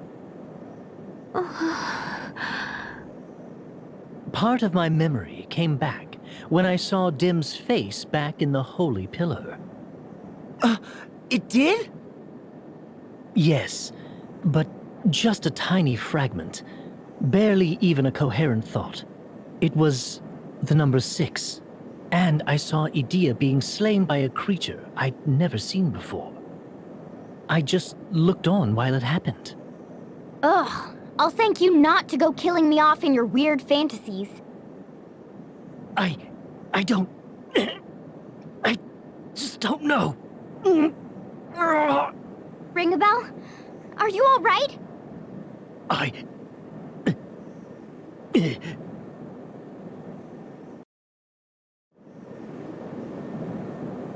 Does your head still hurt? No, I'm fine now. Tell me truthfully, do you really doubt Eri? No, it's not... I don't doubt her. It's just... I think it's dangerous to assume all Eri says is correct. That's all I meant to say. Even a Christ Fairy can make mistakes. Can I ask you something? Let me guess. Dark Knight, Alternus Dim? You said part of your memory came back when you saw his face. Ring a bell. He looked just like you. It was past the bounds of brothers. You would have to be perfect twins. What do you make of it all? What do these new memories of yours say? I deliberately held my silence in front of Eri, but...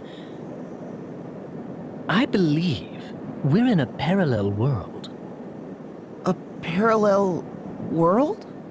The fact that Alternus Dim and I both exist at the same time is proof enough of that.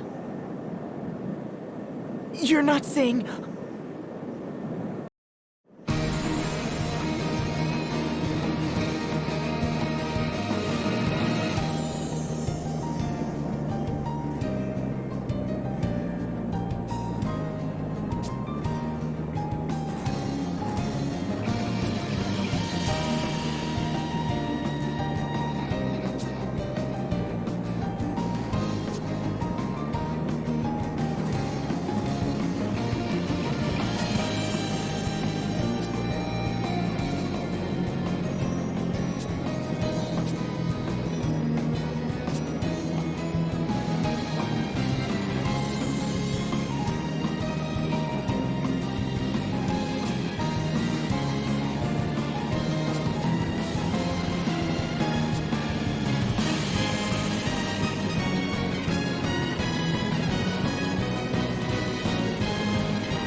Look!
This crystal has also reverted.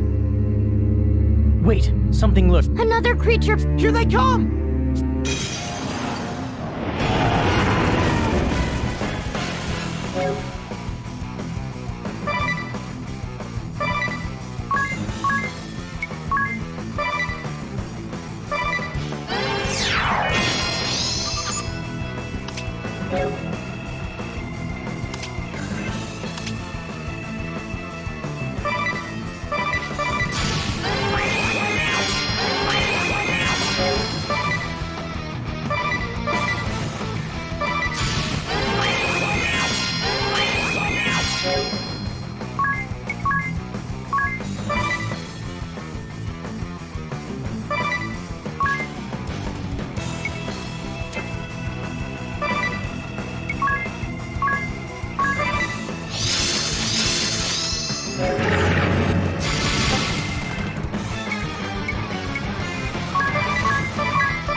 hurry up and awaken the crystal before we are beset by... Of course. I'm ready, Eri. I'm sure you have the hang of it. Time to get started. Yes.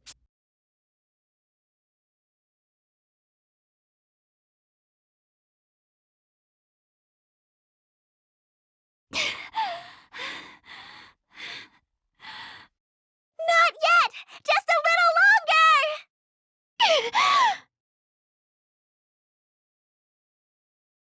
More! Keep going! Still not enough! You can do this! Stop! That's it!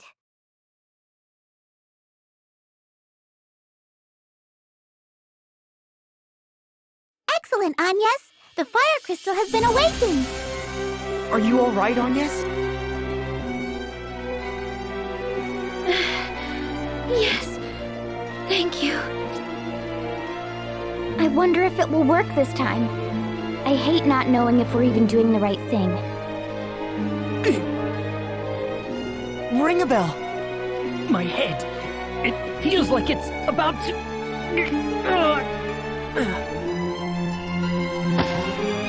Ring a bell!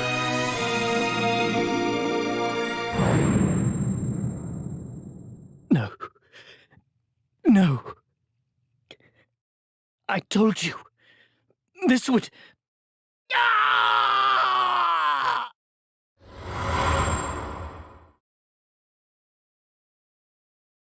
Ring a bell. Ring a bell. Can you hear me?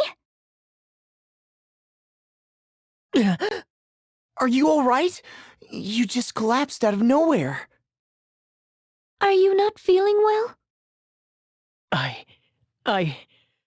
I was frozen in fear. I failed. Failed to protect you. Huh?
You showed skill making it to our central command, Wind Vestal.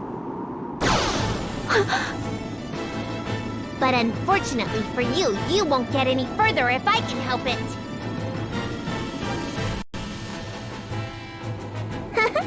I'm in fine form today. I'll show you how weak and pathetic you...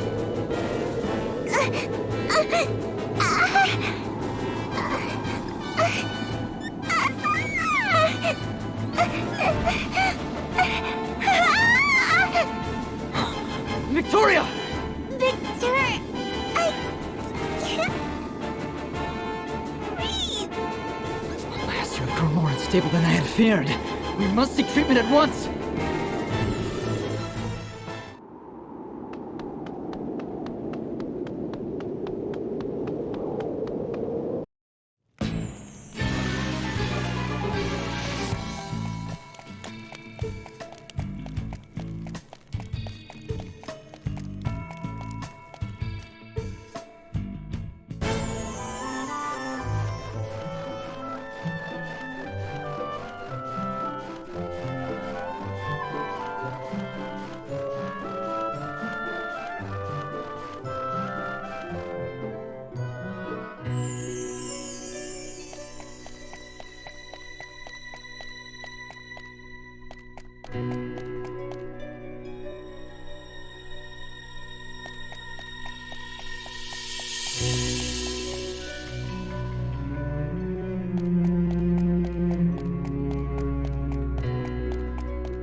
This crystal has also... Wait! Another...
ready, Eri. I'm sure you have the hang. Time to get started. Yes. Wait. Can I ask you something, Eri?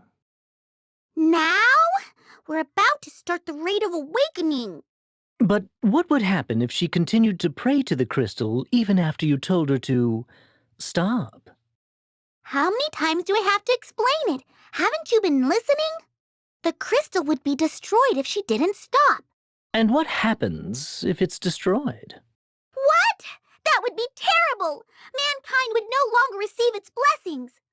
Well, why can't we just do without its blessings? Wouldn't we get used to it? It's not a matter of getting used to it. I mean, without the crystals, we couldn't rid the world of darkness. It hasn't worked in 2 tries so far. I know, but that's not the issue here. Besides, if the crystals were destroyed, the wind! It would cease forever, and fire would rage out of control. Water would turn putrid, and the earth would dry up. I see. Sorry for interrupting. All right, Agnes. Let's try that again.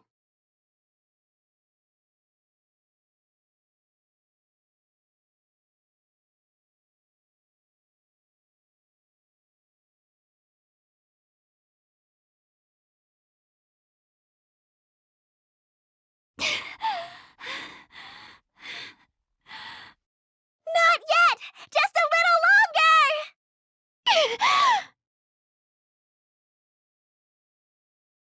More! Keep going!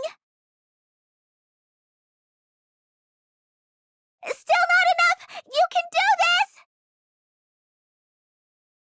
Stop! That's it!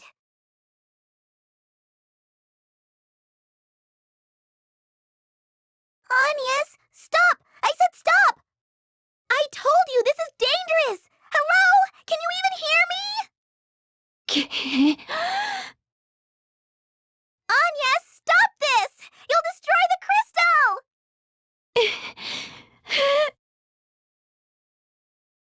Stop! Please! You have to stop, Agnes! Why are you doing this?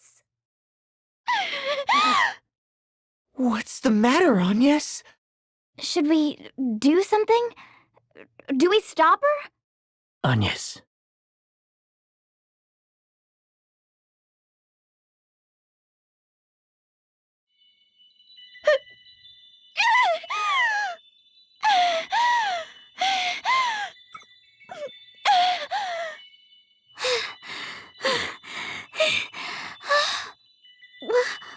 What's gotten into you, Agnes?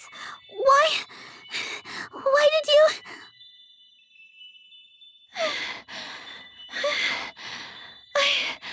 I do not know. My mind drifted. I was in a haze.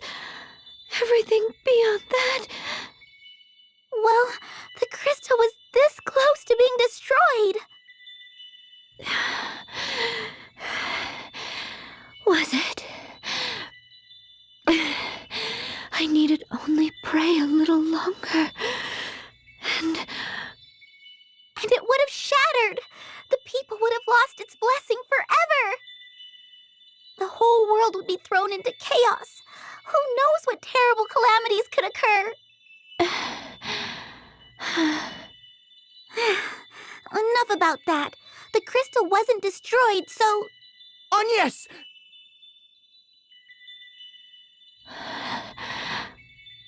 Oh, Diz, forgive me. No, it's all right. You did your best. You need to get some rest now. Yes, well, just see that you don't try that again, all right?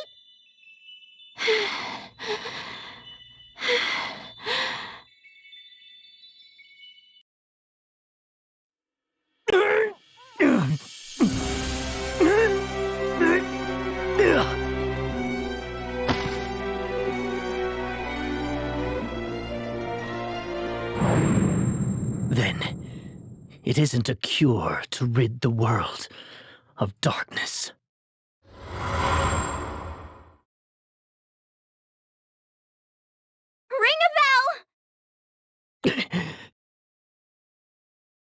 Are you all right? Yes. Sorry about that. You sounded as though you were in terrible pain. No need to worry about me. I'm fine. I've been wondering about something, Ring-a-Bell. Since we came to this world, I haven't snapped at you to stop talking once. It was every third word from my mouth before. I...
Look! This crystal has also reverted. Wait, Another...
awaken the... Of course.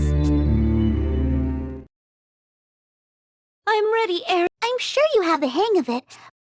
Time to get started. Yes. Wait, may I ask you something, Agnes? More questions? What are the crystals? Are they really born of the Vestals? Now's not the time for a lesson on crystal lore. I've never heard the full story either. I'd like to know. Let's save it for after we awaken. The crystals are not born of the Vestals, nor are they creations of the Orthodoxy. They existed long before human civilization arose. They turn hopes and prayers into energy that builds up within them. The Vestals, then... Yes, I know that part. Ring a bell? You have that I'm in pain look again. If the crystals thrive by storing the prayers of the faithful, what were they before they were objects of worship? I cannot say. The scriptures say not of such a time. Do you know, Aerie? The crystals have always been crystals. It's simply a matter of more and more people worshipping them. The Templars spoke on this. The crystals should be overseen by one who looks out for the good of the people, he said.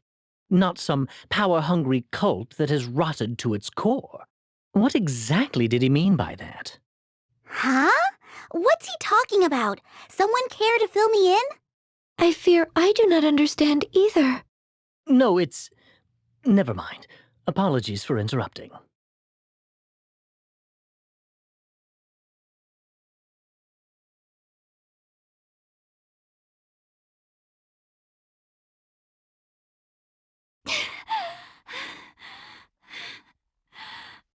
Not yet!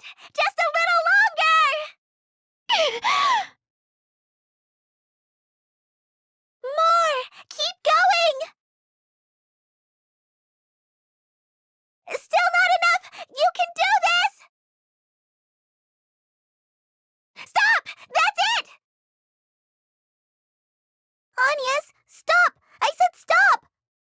I told you this is dangerous! Hello? Can you even hear me? Agnes, stop this! You'll destroy the crystal!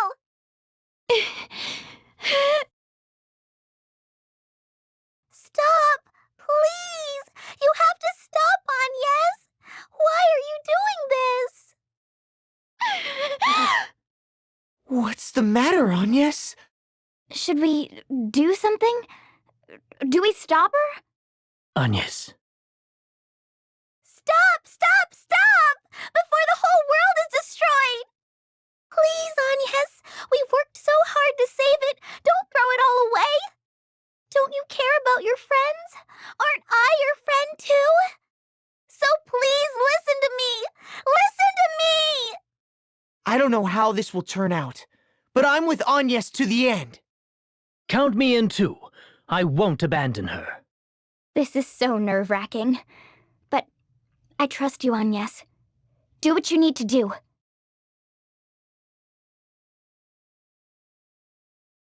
My father and Master Kami Izumi, they knew. They knew all along.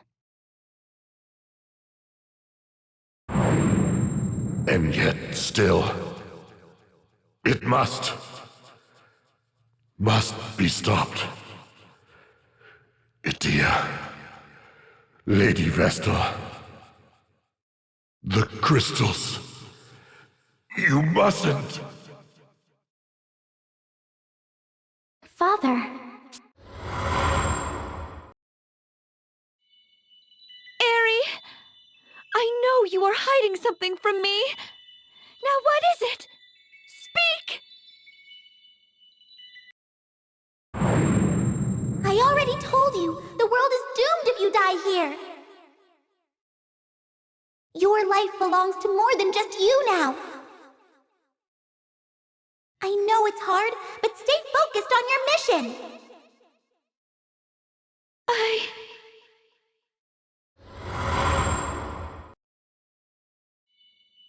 Agnes! Don't listen to her! It won't be long till she reveals her true colors! True colors? Rude! Enough lies! I've finally remembered everything! The creature I saw slaughter Idia that day. The evil one? Yes! And that evil one is you, Eri!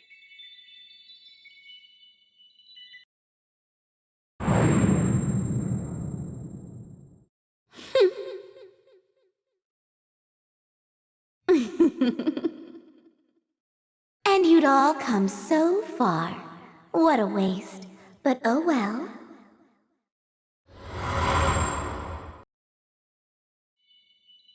Stop! You really are going to destroy it! This is my last warning! If you don't stop now!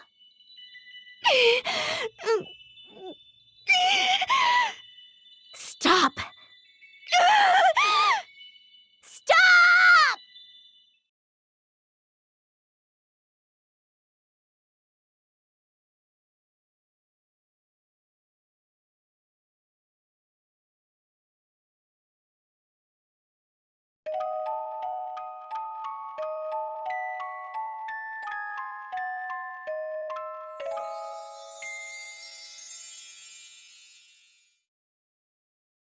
This is the Fiend's true form. Don't stop, Agnes! Destroy the crystal! I will!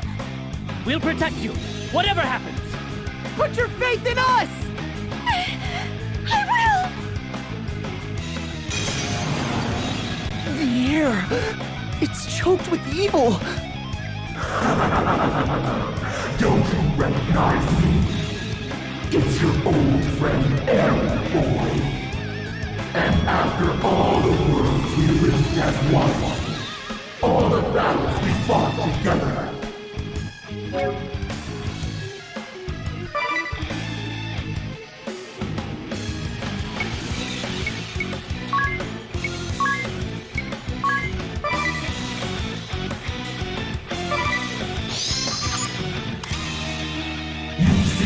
much not to understand.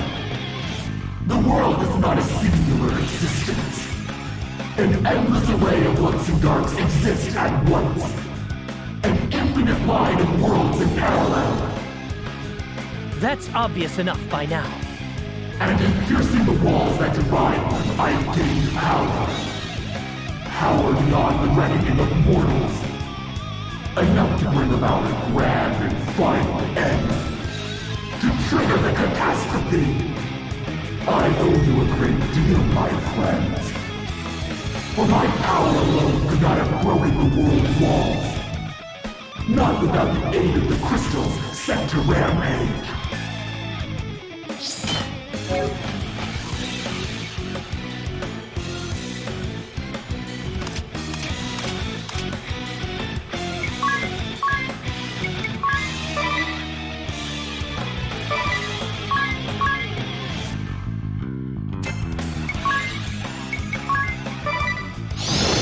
Then the Great Chasm.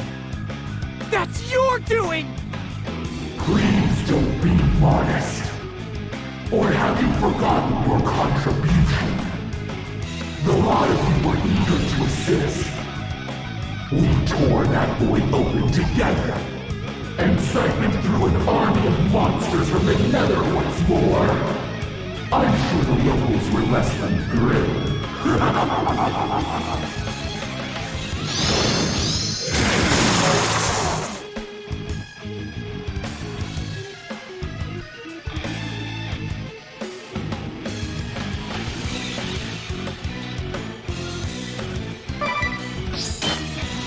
You lied to us!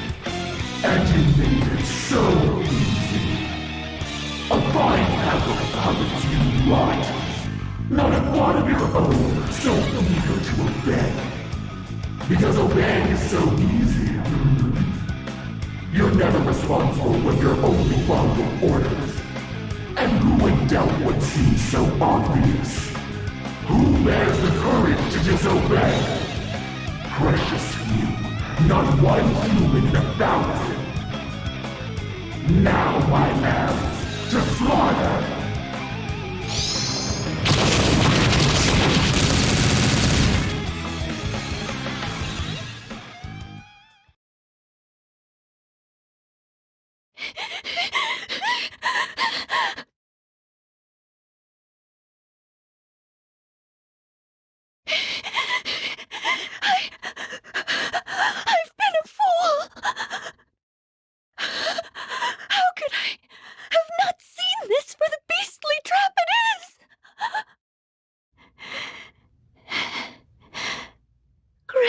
This prayer. If it is not too late, please save this world. Save my friends.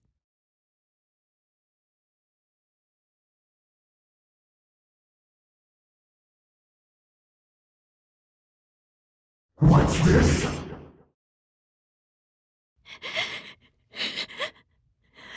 Was this right?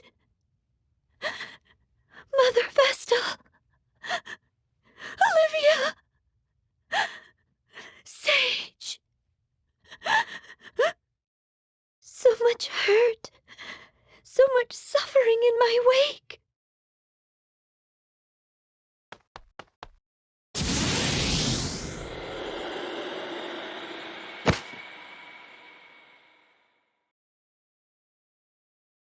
Death was too generous a wage for the lowly worms meddling. How dare they!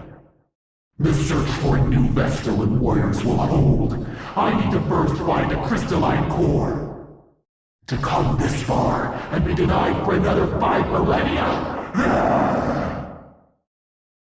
I shall bring the Dark Aurora into being and bide my time within the Great Chasm. Accursed fools! Open your eyes. Arise, the time is come. There are those who yet fight the darkness and cling to hope. Those who have kept me safe, nurtured me. I now grant the power of their hopes and prayers unto you four. The power to sever the root of this darkness. Receive it now. Rise back to your feet. Arise, warriors of light!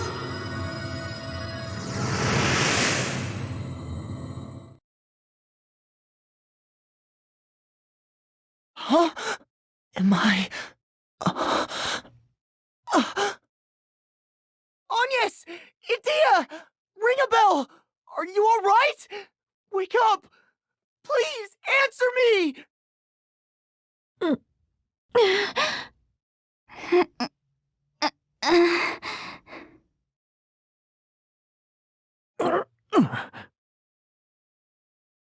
Oh, thank goodness.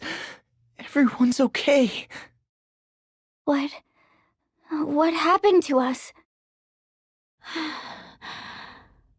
I destroyed the crystal. Then Eri turned into that thing. Didn't we all fall in battle? How are we still? I feel as good as new. Did anyone else have a dream? I heard a voice. A gentle voice. Yes, I heard it too. Where did it come from? I believe it came from my pendant. From the crystalline core. I've never heard of a talking crystal before. Whose voice did we hear speaking? I remember it sounded like Agnes to me. Me? Or the one from the world I came from? No, first things first. Eri is still out there. We have to stop her. I still cannot believe she's been deceiving us all this time. No, I wish not to believe. But we've seen her for what she is. The creature that I saw kill Idia bore that same hideous form. I'm sure of it now. The me from the previous world. If we fail to act, that fiend will find new pawns to use in awakening the crystals. This evil chain must be broken, and it's up to us to do it!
Dark Aurora!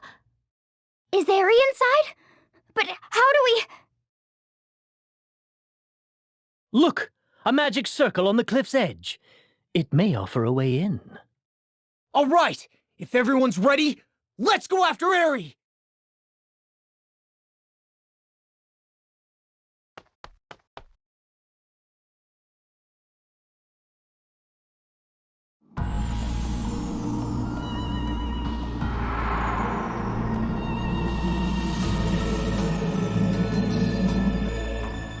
So, you survived, obstinate insects. Still, your luck is my good fortune. You left me to wait 5,000 years while the next crystal grows. At least I will have your shrieks of lamentation to pass the time.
Is this truly you that stands before me? Can you not change back to the fairy we knew? Yes, how can you not see it now? Show her no opening. She'll wield it against you.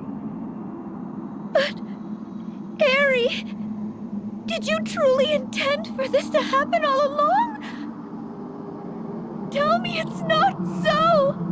What of our fateful meeting? Our travels together? Do such things mean nothing to you?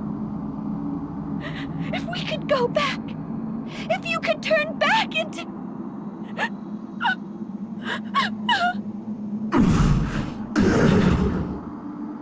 What now? Eri?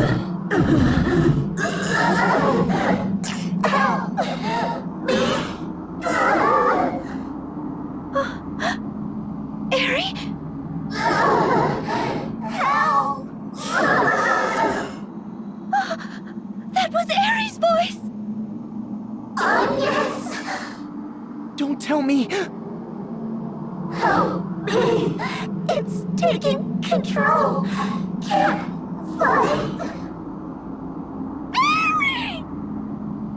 Is that what you hope to hear?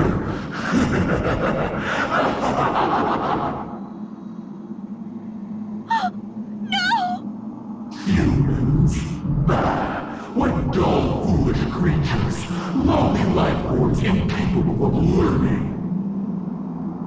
And a crystal Vestal is the worst of the lot! How easy it was to deceive you in the form of a cute little fairy!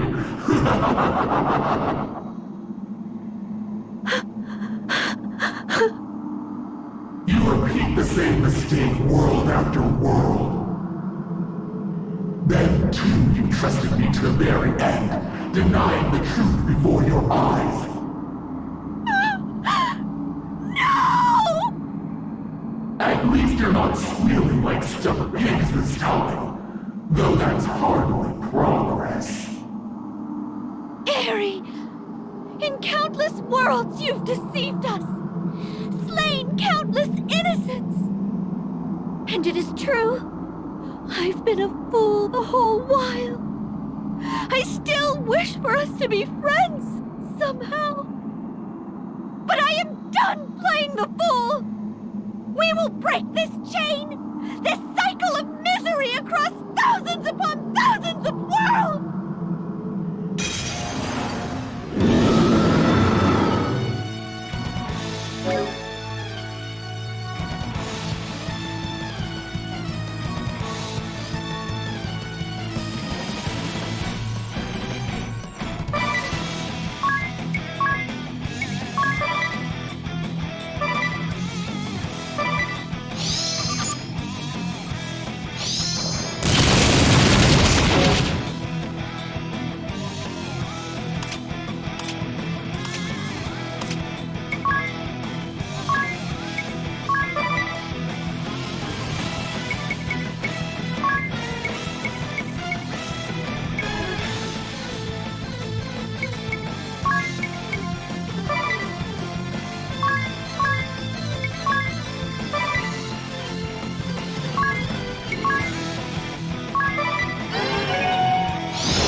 How many worlds has it been since last I took this form?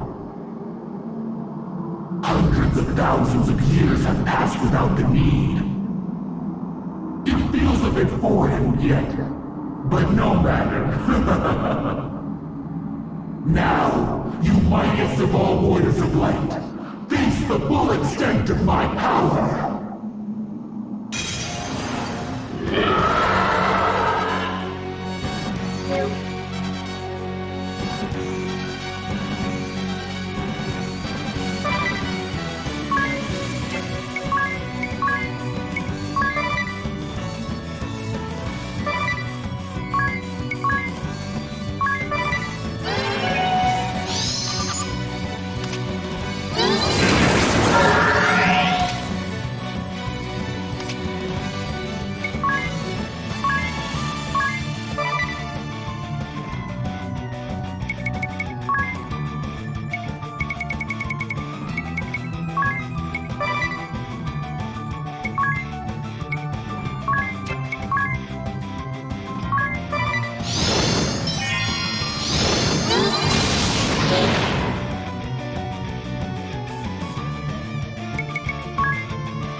I'll never forgive you for violating Anya's trust!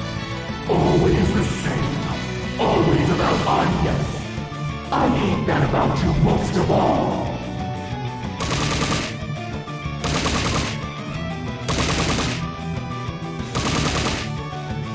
My father and Master Kami Izumi warned us of you. Now, too late.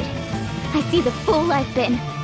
Those who act by emotion are the easiest to master.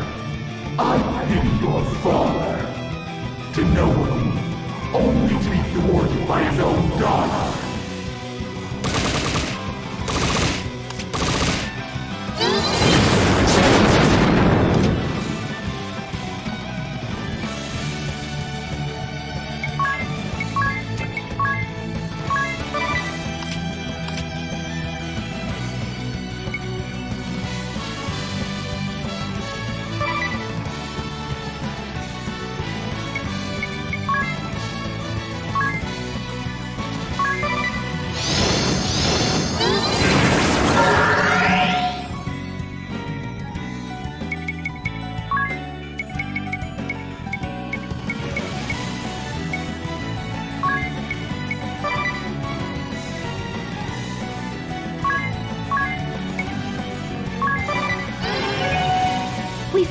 sat on that precipice, overlooking the great chasm.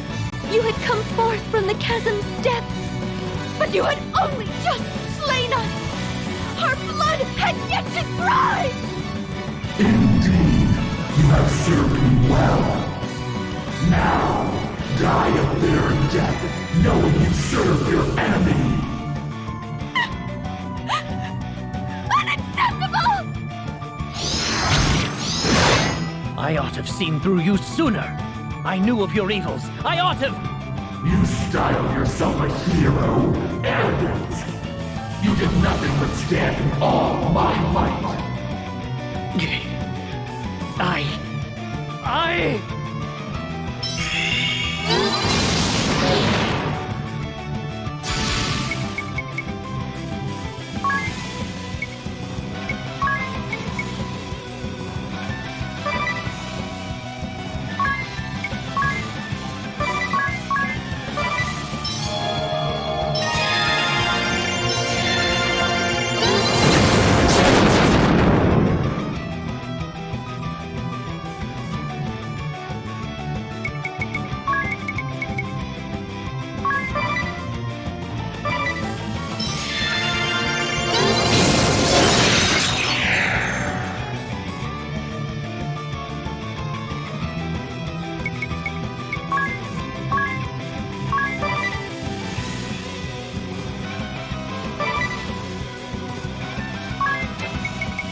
but all your efforts shall be in vain.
arms, my legs, they fade. So foreign this feeling. Is this defeat?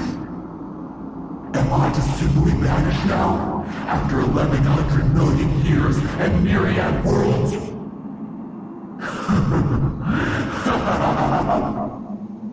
What absurd creatures are the race of man? You have won nothing in my defeat. But the great warriors of light are blind even to that.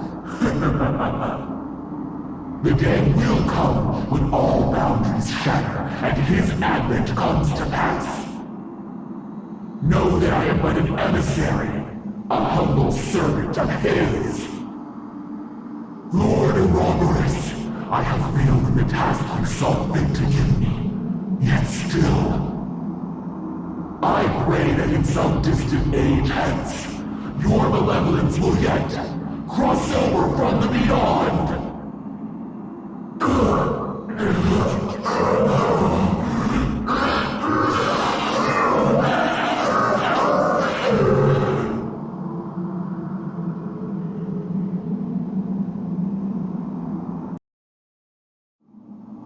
Is it truly over? I believe so. I never expected our journey to end like this. I wonder if we succeeded in giving hope to anyone. Of that I am certain. But it cost the lives of far more than we have heartened. It is still hard to fathom that the rite of awakening was an act of worldly destruction. The crystals are still raging out of hand if we don't restore them to their natural state. What now? It's going to collapse! That's our cue. Hurry, everyone, run!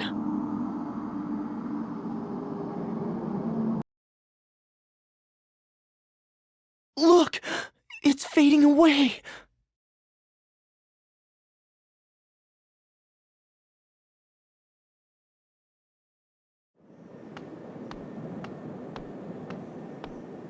Lord DeRosso and the Sage? Here? Together? What's brought you here? Agnes, Tiz, Edea, ring a bell?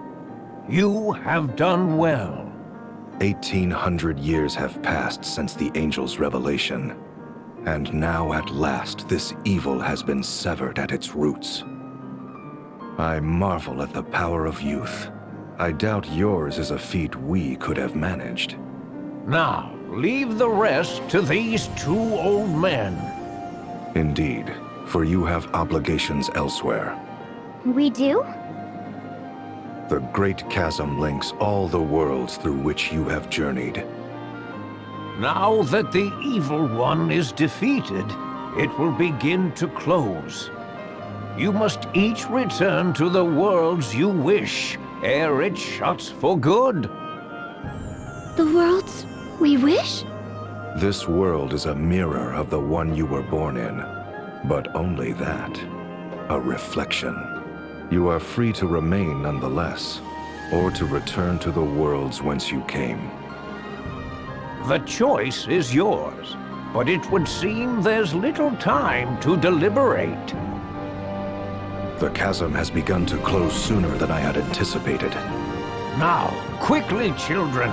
If you would return, make haste. There's no time. You've saved this world and those beyond. Return home with your heads held high. Thank you for all you've done.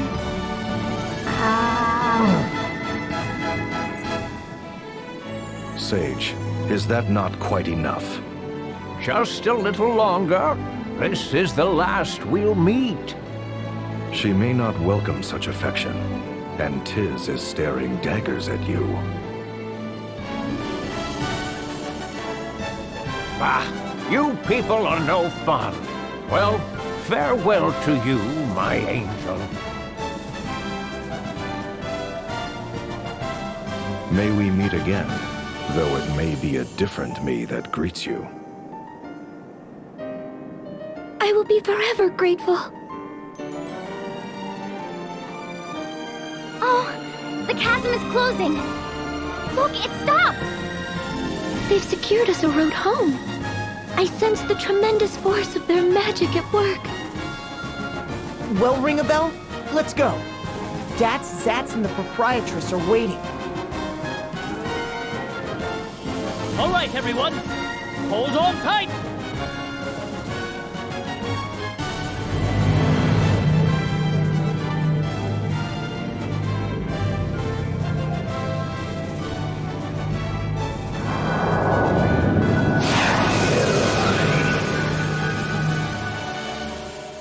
They've gone?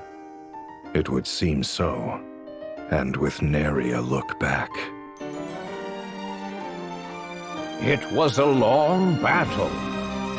Indeed it was. After 2,500 years, the battle is over at last.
It all must begin with me.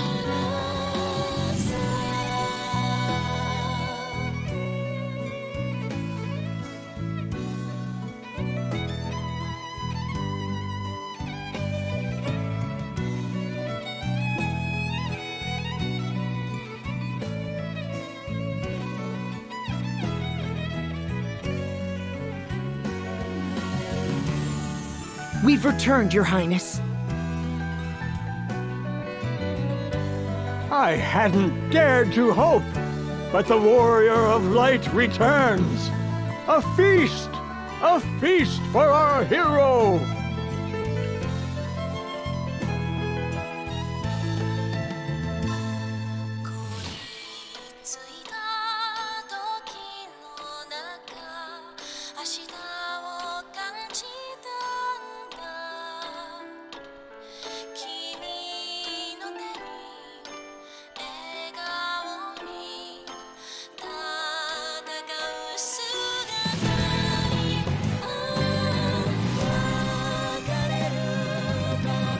I'll see your ideals given form, Father.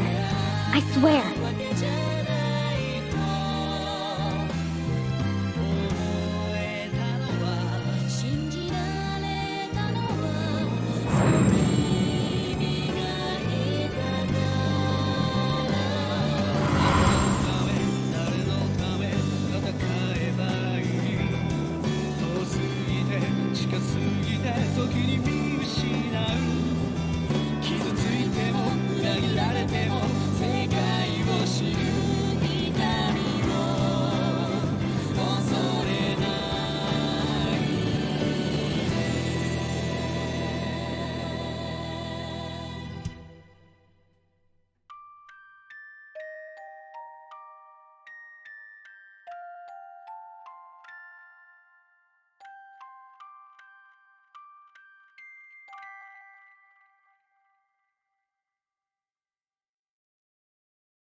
Still here. Same as ever.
Oh, hello. I see fire in those eyes. How do I put it? They've a strong sense of duty. Like whatever you start, you'll always see through, no matter what. If you'll permit me, there's something I'd very much like to show you. But first, I just need to hear it from you. Say that you'll stay till the very end. With that done, let's get you on your way.